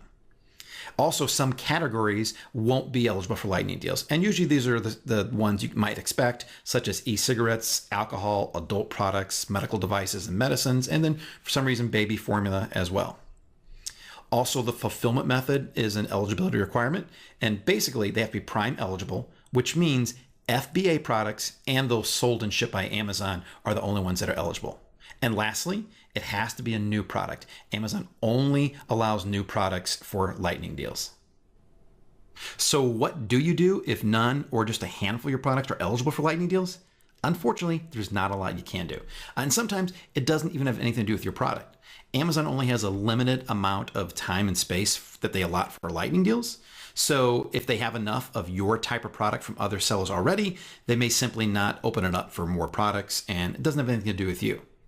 Now, you can contact seller support if you wish, and a few sellers have had success getting some more lightning deals made available, but most of them have not, and seller support can't help them, nor can they even tell them why it is. The best thing is just to move on if it doesn't work for you right now, and then keep coming back each week to see if more have been made available. Before you run a lightning deal, however, you need to determine if it's right for you. And the way to do that is ask yourself this question: what is your goal for the lightning deal? If it's profit, you need to make sure that the money you'll make off the lightning deal with those discounts will still cover the Amazon fees for running the lightning deal. And those can be anywhere from $150 to $500. Is it just sales velocity? Maybe you're running a launch or a relaunch. You don't necessarily care about profit. You just want to get a large boost of sales to help move your product up in the rankings. Or perhaps you want to reduce your inventory. It can be much more effective to run a lightning deal at a steep discount than paying for long-term storage or removal fees. And you'll have to do the math to figure out if that's the case. Now, there's another question you want to ask yourself as well. Do you have enough inventory for both during and after the lightning deal? If your reasons for the deal were either profit or sales velocity, it's important to make sure you have enough inventory to continue selling that product after the lightning deal is over as well. And if you're running your lightning deal as part of a launch or a relaunch, you could negate the entire benefits of that lightning deal should you run out of inventory. Here are the steps for setting up your lightning deal, as well as some tips that we found get really great results for us. First, you access the Lightning Deals dashboard from inside of Seller Central on the advertising menu. You select the product you want for the deal, and then you select a price that is less than what Amazon is suggesting. So if they're suggesting $10.25, I would go lower just to $10. The reason is it makes it a better deal for the customer because Amazon usually only suggests about a 20% off discount, and I want to really make this appealing for our customers. And also, there's another reason here. If you're changing the price on your product periodically, not inside the lightning deal, but outside on Amazon, let's say that you're updating your price throughout the week, well, that maximum price is tied to the price that your product sells for normally. So if Amazon says the maximum you can sell your product for is $10.25, and then you suddenly change your real price on your product a little bit lower, then that's going to lower the maximum price Amazon wants. And since you've selected the higher one, your deal will be suppressed for now until you come back in and lower it. So that may not make sense now, but once you get into setting up, it'll make more sense. But just know that by setting your price a little bit lower, you're giving yourself some wiggle room and the ability to adjust your regular product's price throughout the week without it affecting your lightning deal being suppressed. Also, I like ending our prices in zero, making them round numbers, $8, $15, $19. It really gets the customer's attention because they very seldom see pricing like this anymore. Also, we found that 50 tends to work as well. Just make sure you don't end it in 99 or 97 or 94, some weird number. These round numbers of 00 or even 50, they just seem to work better from our testing. Always select the minimum quantity that Amazon is requesting. I know you'll be tempted because you want to sell more products to up the amount that they're asking for, but there's a reason for this. This is going to create immediate scarcity when your lightning deal goes live, and you can always come back and add more during the lightning deal, and I'll show you exactly how to do that. So don't increase the number, just select the minimum that they're asking for. Now, once you're selecting your products for lightning deal, you may have a button that says edit, and another button for a different product that says advanced edit. And the difference between those two is edit is used for standalone products and advanced edit is used for products with variations where it needs to pull up a whole nother screen so you can enter in what you're going to do for each one of those variations. Now, let's actually go in and check out the Lightning Deals dashboard and I'll walk you through it. Now here I am inside of Seller Central and I've accessed the Lightning Deals dashboard by going to Advertising and Lightning Deals.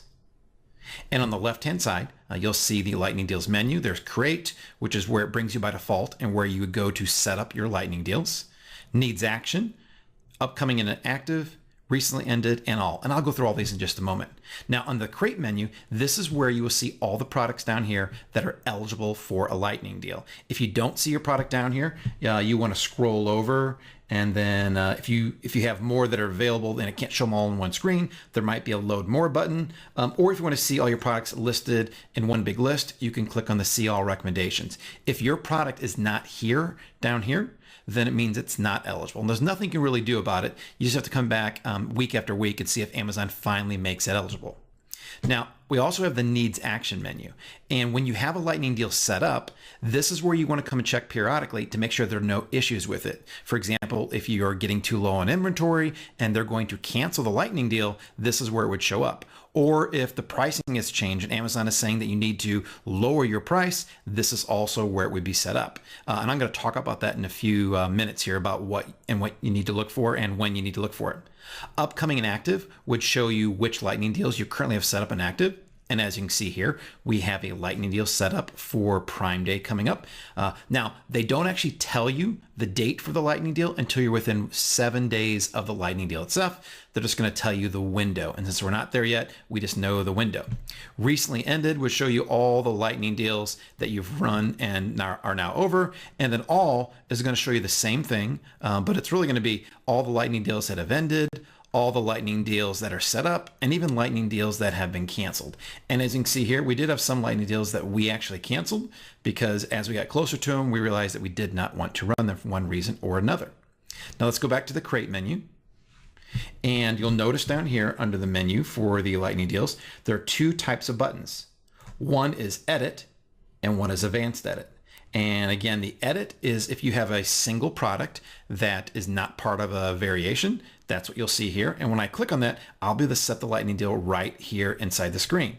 Advanced edit is going to take me to another screen because that's the lightning deal for variations. And they're going to need you to enter all the information in for each of the products that are part of your variation. So if I click on edit for a lightning deal, you see that I have the week that I can pick here. So you can't pick the date, but you can pick the week that you want to schedule your lightning deal for. You can see the maximum deal price that Amazon is saying that you can set it for. So we could actually make this for anything that amount or less. And then the minimum deal quantity is also right there. So you have to at least make that many available or more. And then the fee that they're currently charging is down here right now. It's $150, but those can range anywhere from $150 up to $500. Now, when you're done, you click submit, but let's go over and take a look at one with variations first.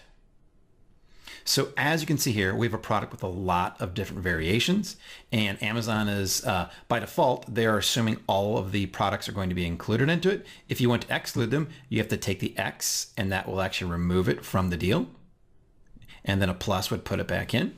And then Amazon's also going to tell you what the maximum price you can sell it for and the minimum quantity. So you would go in here and let's say following my guidelines, you want to make it an even number, $10. I'm going to keep that at the minimum amount. Over here, we're going to make this $23 minimum amount. And then once we're done, we would simply scroll down and select the submit button. And then this lightning deal would be submitted. And that's really all there is to it, to creating your lightning deals. Once your lightning deal has been submitted, it's usually auto-approved within a matter of minutes. However, the time between it's approved and your lightning deal actually runs, there are several things that you need to do. So here are some important things to check for. About 2 to 3 times a week prior to the lightning deal, make sure that your lightning deal is not suppressed by looking at that needs action center in your lightning deals dashboard that we just saw. And here are the reasons it could be suppressed. They may be requesting pricing or quantity changes. For example, if they want you to lower your price for the lightning deal, it'll be suppressed until you do so. If you need to put more quantity or more available inventory for it, it'll be suppressed until you make more available for it by upping the number you're making available for that lightning deal. They may require some image changes. If you have an image that they realize is not meeting their TOS, it'll be suppressed until you change that image. Same thing's true for the title length. If your title's too long for your category and they catch on to that, they may suppress it until you shorten the title length. Or you may simply not have enough inventory and there's not really a lot you can do about that one other than try to get more inventory in before the lightning deal runs. Now, the week prior to lightning deal, check the status above every single day. And here's the reason why. If your lightning deal is suppressed for any of the reasons above and it's within 25 hours or less before your lightning deal is to start, it'll be canceled and there's nothing else you can do. So if it is suppressed, you need to catch that before it's 25 hours part of your Lightning deal so you can hopefully make whatever changes they're requesting so you don't have it canceled. Now, how do you check the Lightning deal status? Like I mentioned before, you go to the Lightning deal dashboard and click on the Needs Action button to see if any of your upcoming Lightning deals are in that section. Now, a common question is whether or not you have to advertise your Lightning deal. And the real answer is you don't know, or at least you won't know until it's too late. Some deals take off all on their own, and then some need a bit of a jump start to get going. So our advice, we always prefer to send some traffic to our Lightning deal in one of two ways, just to get people looking at it and hopefully getting some early sales that will, in the end, lead to more sales. Because people don't want to be left out, and if they see a few people early on buying into your Lightning deal, other people visiting it will be more apt to want to get in on the deal as well. So here are the two ways we send traffic. The first would be email. And the way we do this is we send an email out starting at the exact same time that our Lightning deal starts and telling people that they have either 4 or 6 hours, depending on the length of Lightning deal, in order to take advantage of the Lightning deal. Then we also create a Facebook offer that coincides with the same ending time of the Lightning deal. Remember, offers don't have a start time, they just have an ending time. So we make sure that the ending time for the offer is exactly the same as a Lightning deal. And then that way, those who see the ad and take you up on the offer, Facebook will actually notify them when the deal is getting ready to end. Now, for this Facebook offer, we don't require a coupon or anything.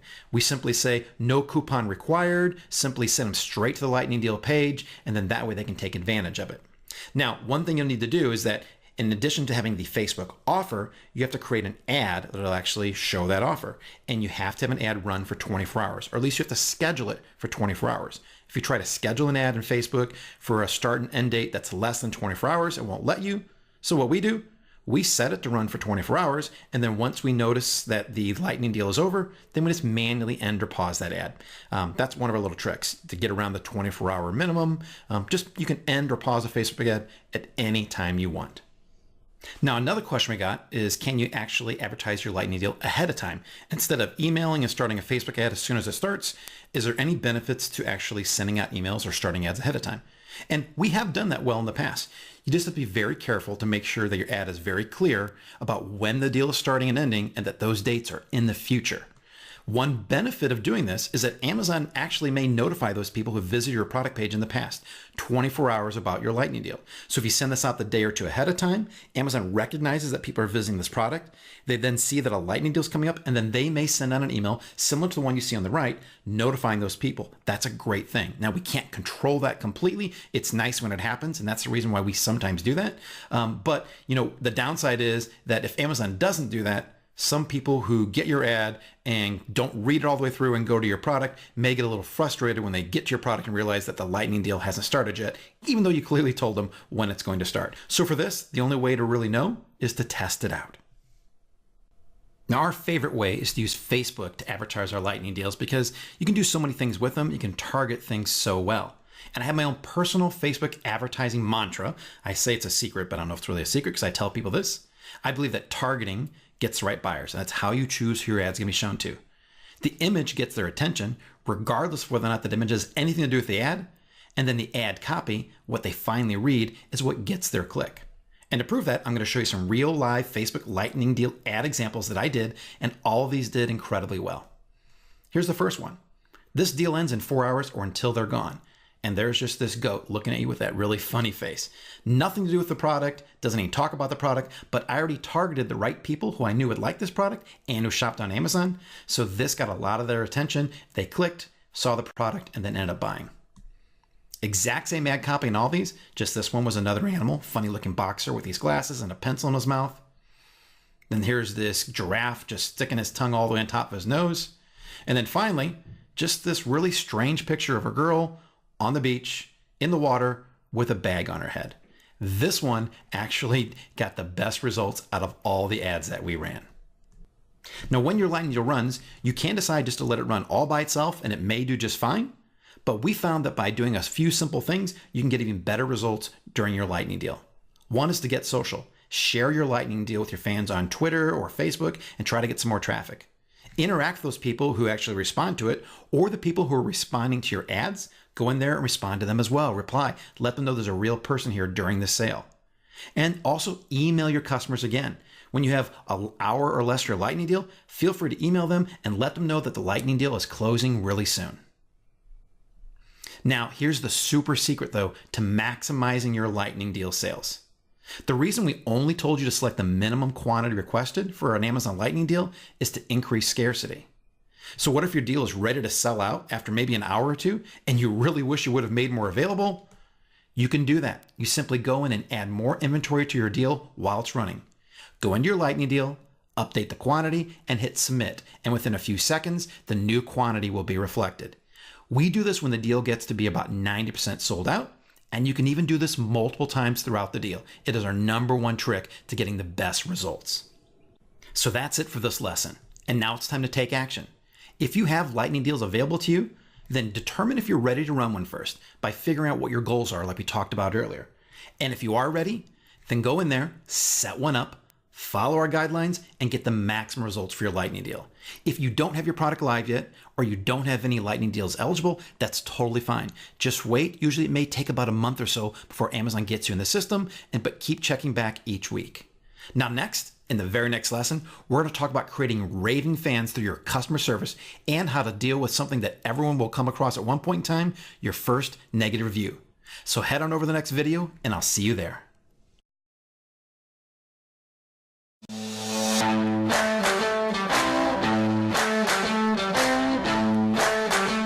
Welcome to the next lesson, the Raving Fan Customer Service System. And here's what we'll be covering: why customer service is critical for all Amazon sellers, the return on investment of having amazing customer service, the 8 principles of Raving Fan Customer Service, setting up your Amazon account for commenting on reviews, and your first negative review and how to handle it. Most experienced sellers will tell you that a negative review avoided is much better than a positive review gained. And it takes between 3 and 5 positive reviews to counteract the effects of just one negative review, which is why, if at all possible, we want to try to avoid them, even though eventually they will happen. Good customer service can do just that and help you avoid a lot of negative reviews. We've had members who've had products with thousands of issues, and still those products had good star ratings. And it's all because of really good customer service. But in addition to helping stop negative reviews, great customer service also helps increase repeat purchases, referrals, positive reviews, which all lead to increased sales. Let's take a quick look at the numbers and see how this all works out. Let's take a look at 2 hypothetical situations, but both using realistic numbers. In the first, you offer mediocre customer service and you sell 1,000 units. Let's say that 100 people are really happy customers and half of them give you a review. That would be 50 5-star reviews. Then you have 850 people that are satisfied, somewhere in the middle, so you get a lower review rate. Let's say only 10% give you a review. That would be 85 4.5-star reviews. But then you have 50 very unhappy customers and half of those people give a review. That would be 25 2.5 average star reviews. When you add it all up, you get 160 total reviews with an average review rating of 4.25. Not really bad, but not great either. Now let's take a look at another example. In this scenario, we're going to sell the exact same number of units, 1,000, but we're going to offer them what we call Raving Fan Customer Service. When you do that, we double the number of really happy customers. And using the same 50% review rate, we get 100 5-star reviews. That leaves less people that are in the middle, so we only have 775 satisfied customers. And at a 10% review rate, that's 78 4.5-star reviews. And we also cut down on the number of unhappy customers. We only have 25, and at a 50% review rate, that's 13 2.5-star reviews. Now we do the math, we get 191 reviews, and the average review rating is 4.6 stars. That may not seem like a big difference, but it really is.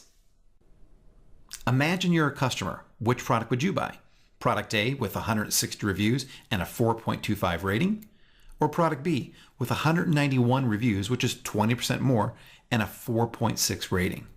But it goes even further than that. Product B will continue pulling ahead because it continues to get more reviews. And that means it's going to get more repeat purchases, more referrals, and more sales. And within a year, it's likely outselling product A at least 2 to 1. Let's go over the 8 principles of Raving Fan Customer Service. First, always assume the customer is right. Then try to be fast. If possible, reply back to them within an hour or less. Be helpful. Go out of your way to help them out, even if it means finding an answer that you may not be responsible for. Do whatever it takes to make them happy, such as refunding them or giving them a free product replacement. Then don't require them to prove anything to you or even reship the product to you. That's a real pain to do, to box something up and send it back in the mail. Even after that's all over, ask them one more time, is there anything else you can do for them? Most people won't take you up on that, but it still feels very good to hear someone say that to you. And be personal. Read and respond to the messages from a real person. You can still use your company name, but put a real name behind your message. And lastly, remember that the smaller you are, the better service that you need to provide. Now, 99 out of 100 times, the customers are being genuine, even if the problem is their fault. But you can use your common sense. And if your spidey senses are tingling and you have a very, very strong suspicion that someone is trying to pull something over on you, then feel free to ask for a bit more information. But in general, you don't want to do that unless you have a very serious concern that they're trying to take advantage of you. The only way to reply to a review is to make what's called a comment on it.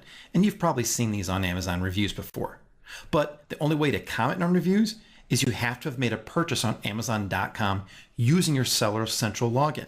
So you'll want to go do that, but make sure you don't buy your own product. That's against terms of service. Just find any other product that you can buy, and that way you'll have the ability then to comment on reviews.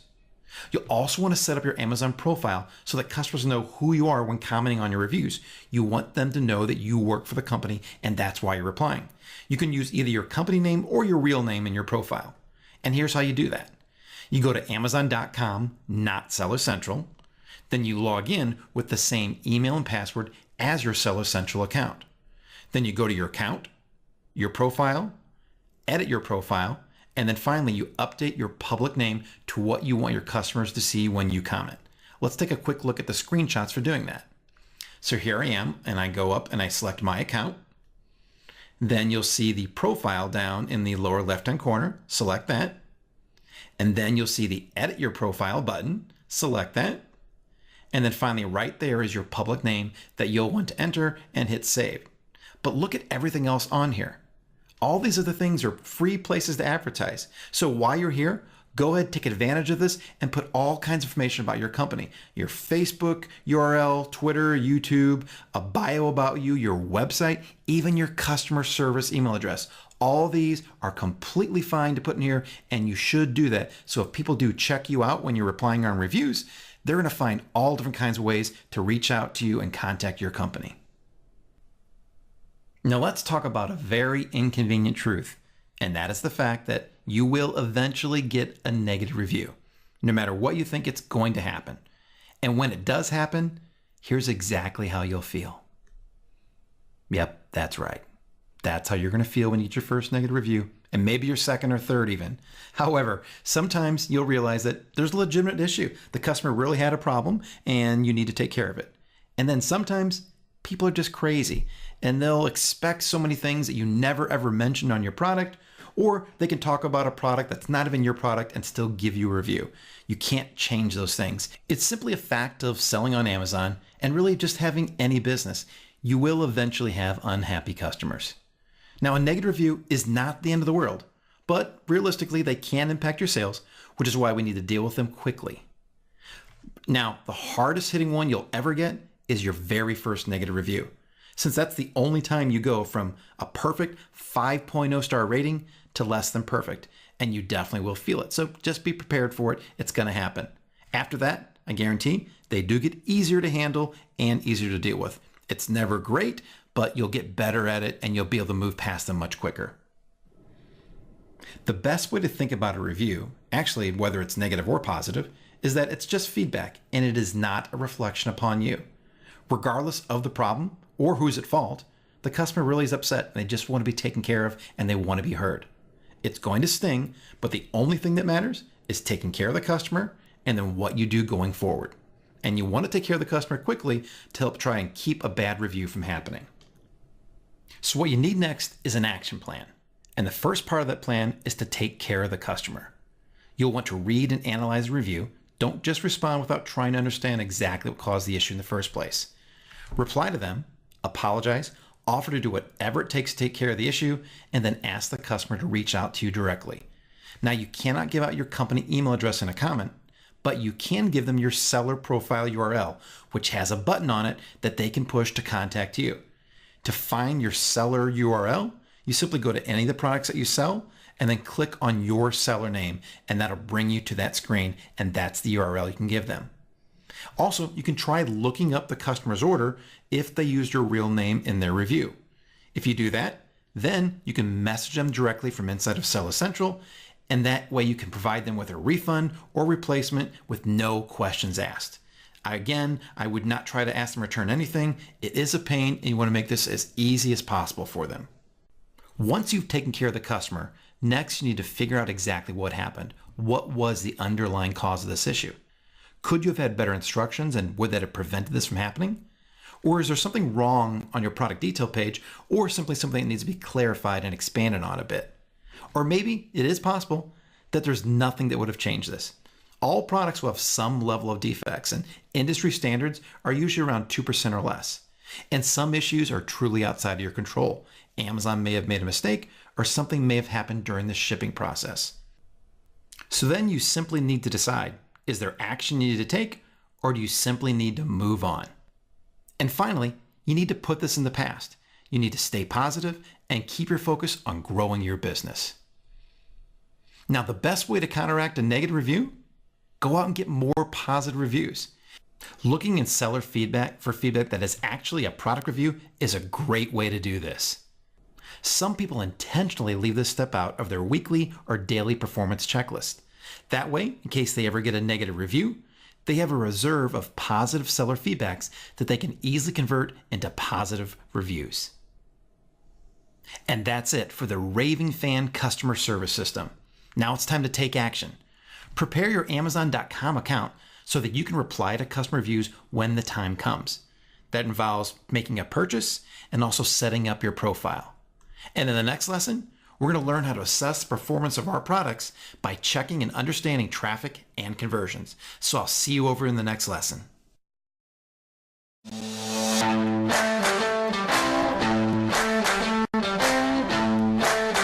Welcome to the next lesson, understanding traffic and conversions. And here's what we're going to cover: the two main reasons that sales go up and down, how to find and analyze your data, what's considered to be a good conversion rate, and then some optimization tips for your product detail page. So if your sales aren't where you want them to be, or if your sales have suddenly dropped, there are two main reasons for that happening. You're either not getting enough traffic, which are visitors to your product page, or you're not converting enough of that traffic into sales. Practically every online business spends a great deal of time and money analyzing and improving those two factors. There's even an entire event called Traffic and Conversion dedicated to it. In addition to trying to figure out why sales may be dropping, traffic and conversions are also key factors when you're trying to grow your business and increase your sales from where they're currently at. So think about this current scenario. Let's say you're making 5 sales per day on average, and you then think, okay, I need to get more traffic to ramp up my sales. So you increase your spending on Amazon sponsored ads, you start running AMS ads, you even start running some Google and Facebook ads. And after a couple of weeks and $500 in ad spend, you're now making 7 sales per day instead of 5. And you may think that's great. That's actually a 40% increase in sales. However, once you do the math, you realize that the extra money you're spending doesn't make up for the extra sales. So then you turn your advertising back down, and then your sales are back down to only 5 sales per day. So is this a hopeless scenario, or is your product a dud? Well, not necessarily. While it is true that incremental traffic at some point no longer provides enough value, you most likely have done the right thing, which is getting more traffic, but at the wrong time, before your page is optimized. Too many times sellers think that their main issue is that they don't have enough traffic, so they start sending in a lot of traffic to their listing without first understanding how well their existing traffic is converting. But how do we do that? Well, first, we need to find that data. And we do that by going inside of Seller Central, under Reports, then under Business Reports, and then to the detail page, Sales and Traffic Report. Since Amazon doesn't use the exact same terms that we're going to use, I'll tell you which columns equate to which terms we want to talk about.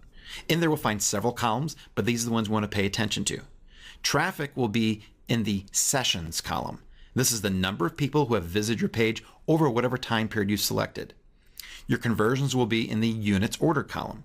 These are your sales. Now, some people look at total order items instead, and that's the number of orders instead of the number of units, and it's simply another way of looking at this. We'll give you slightly different numbers, but we're going to use units ordered. And then your conversion rate will be the unit sessions percentage. So let's actually take a look at this together. So here I am inside of Seller Central, and I'm on the detail page sales and traffic report. And I've gotten here by clicking on reports and then business reports, and then on the detail page sales and traffic report under ASIN on the left-hand side. And as you can see in this report, there's several columns worth of data. I have a few of them hidden already, but you can always add in and remove any columns that you want to by popping out the right-hand side menu. And this is where you add and remove columns. Now, what I'm going to do is I'm going to remove every column except for the 3 that we want to talk about so it's easier to see. So we want sessions because that is our traffic. We want units ordered because that'll be conversions. And then we want unit session percentage because that'll be our conversion rate. All right, so now I have everything else taken out, and now we're just down to the 3 that we learned about in this lesson. Sessions, which is traffic, units ordered, which is conversions, and then your unit session percentage, which is your conversion rate. As you can see, ours are all over the place here. It is possible to sort, so let's do a quick little sort descending. So we have some that converted, I think this is during the holiday period I'm looking at here. These are crazy high in the 80s and 50s and 40s. But in general, our conversion rates were anywhere from 10 to 20%. That's kind of our sweet spot here. We do have some that are lower. Of course, down here, you can see these are some really high volume products, and those are high dollar amounts also. That's why the conversion rate's lower. And then some of these up here, I imagine some are lower price products. But again, a good target to shoot for is somewhere around 10% or higher. So that's how you go into Seller Central and you find your traffic and conversion data. Before we can do a good assessment of this data, we first need to have enough data or enough traffic to your listing. Hopefully, you're getting 30 or more sessions a day, which is 30 or more visitors from existing traffic. That'll come either from organic search traffic or Amazon sponsored ads. If you're not getting that yet, you'll want to increase your Amazon sponsored ads traffic to get some traffic to your listing so we can determine how well your page is converting. You also need to try and exclude traffic and sales for any days that you're running deeply discounted promotions on. And you can do that by just adjusting the date filters and excluding that data. You may need to add up some of the data manually then. Now, the reason we do that is because those days will skew your data and provide you with a very unrealistic view of your true conversion rate. Because when you're running a product launch at a deep discount, your products will naturally convert at a much higher rate. So if you have enough traffic to do a bit of an analysis, the most important thing you want to look at is your conversion rate. And you're probably wondering, what is an actual good conversion rate? Well, unfortunately, it will vary depending primarily on the type of product that you have and its price. In general, the more expensive your price is, the lower you can expect the conversion rate to be. For example, we have several higher priced items that are $50 or more, and they're converting at around 5%. And our lower priced items that are between $10 and $15, those are converting at 30%. So what rate should you shoot for? Well, in general, we think 10% is a good conversion rate, but it's definitely not uncommon for sellers to have a 20 to 30% conversion rate for highly optimized listings. Now, what do you do if your conversion rate is really good? You're already getting 10% or much higher, and you're getting some traffic already in order to do this analysis? Well, then it's pretty simple. You need more traffic. However, let's imagine that your issue is your conversion rate, and what do you do at that point? Well, product detail page optimization involves a lot of different factors, but here are the main ones you'll need to consider. And most of these things were covered earlier when Rich Henderson talked about putting together your perfect product page. The first and most important are your product images. These need to be high quality and as good, if not better, than your competition's. Your title. Even though we want it to be keyword optimized so it helps you show up in the keyword search rankings, if it looks spammy, then that may turn potential customers off and lower your conversion rate. Your bullet points need to really sell your product and list out its features. And then your description, while not as important as the rest, can help increase your conversions with a well-written description. And finally, we need to look at your price and determine if it's competitive with the other products being sold out there. And if it is higher and you're trying to sell a higher valued product than your competition, you need to make sure that everything we talked about above, the product images, the title, the bullet points, and the description, do all of those explain and justify why your product is priced higher and why your customers should feel better about spending more on your product. And that's it for this lesson. Now it's time to take action. Go check your product's traffic and conversion rates and make sure that these are a part of your daily or weekly performance checklist. Then I'll see you over in the final lesson where we'll wrap up Module 7.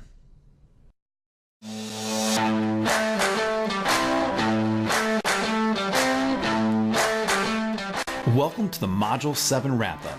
And here's everything we learned in this module. How to set up and start using your performance checklist, how to structure and optimize your Amazon sponsored ads, how to schedule and execute a content marketing strategy, how to get access to Amazon marketing services, the importance of building a raving fan customer service system, and how to check your product's traffic and conversion rates. Now, with that said, here's the action steps that you should be taking. Set up your performance checklist and schedule your daily and weekly tasks. Set up and optimize your Amazon sponsored ads. Develop and schedule a content marketing strategy. When you're ready, create an Amazon Marketing Services account. Develop and execute a raving fan customer service system. And finally, begin tracking and assessing your traffic and conversions as part of your performance checklist. I also want to remind everyone to be sure and keep up with your badges. Based upon where we're at in the course right now, here's a list of several that you might have already earned and not even known it. If your inventory is now at FBA and ready for sale, that means you can get the Inventory at FBA badge. If you already have made a sale, that's the first sale badge. If your product has risen to the #1 BSR position in your category, you can get the #1 category ranking badge. And if your product is showing up at position 1 for one of your targeted keywords, that's the #1 keyword ranking badge. And if you're cruising along and making more than $1,000 a month in sales, be sure to get each of your qualified monthly revenue badges. And coming up in Module 8, we'll learn all about taking your business to the next level through brand and market expansion, as well as building a team that'll help run your business for you. So I'll see you over in the final module of Amazing Selling Machine.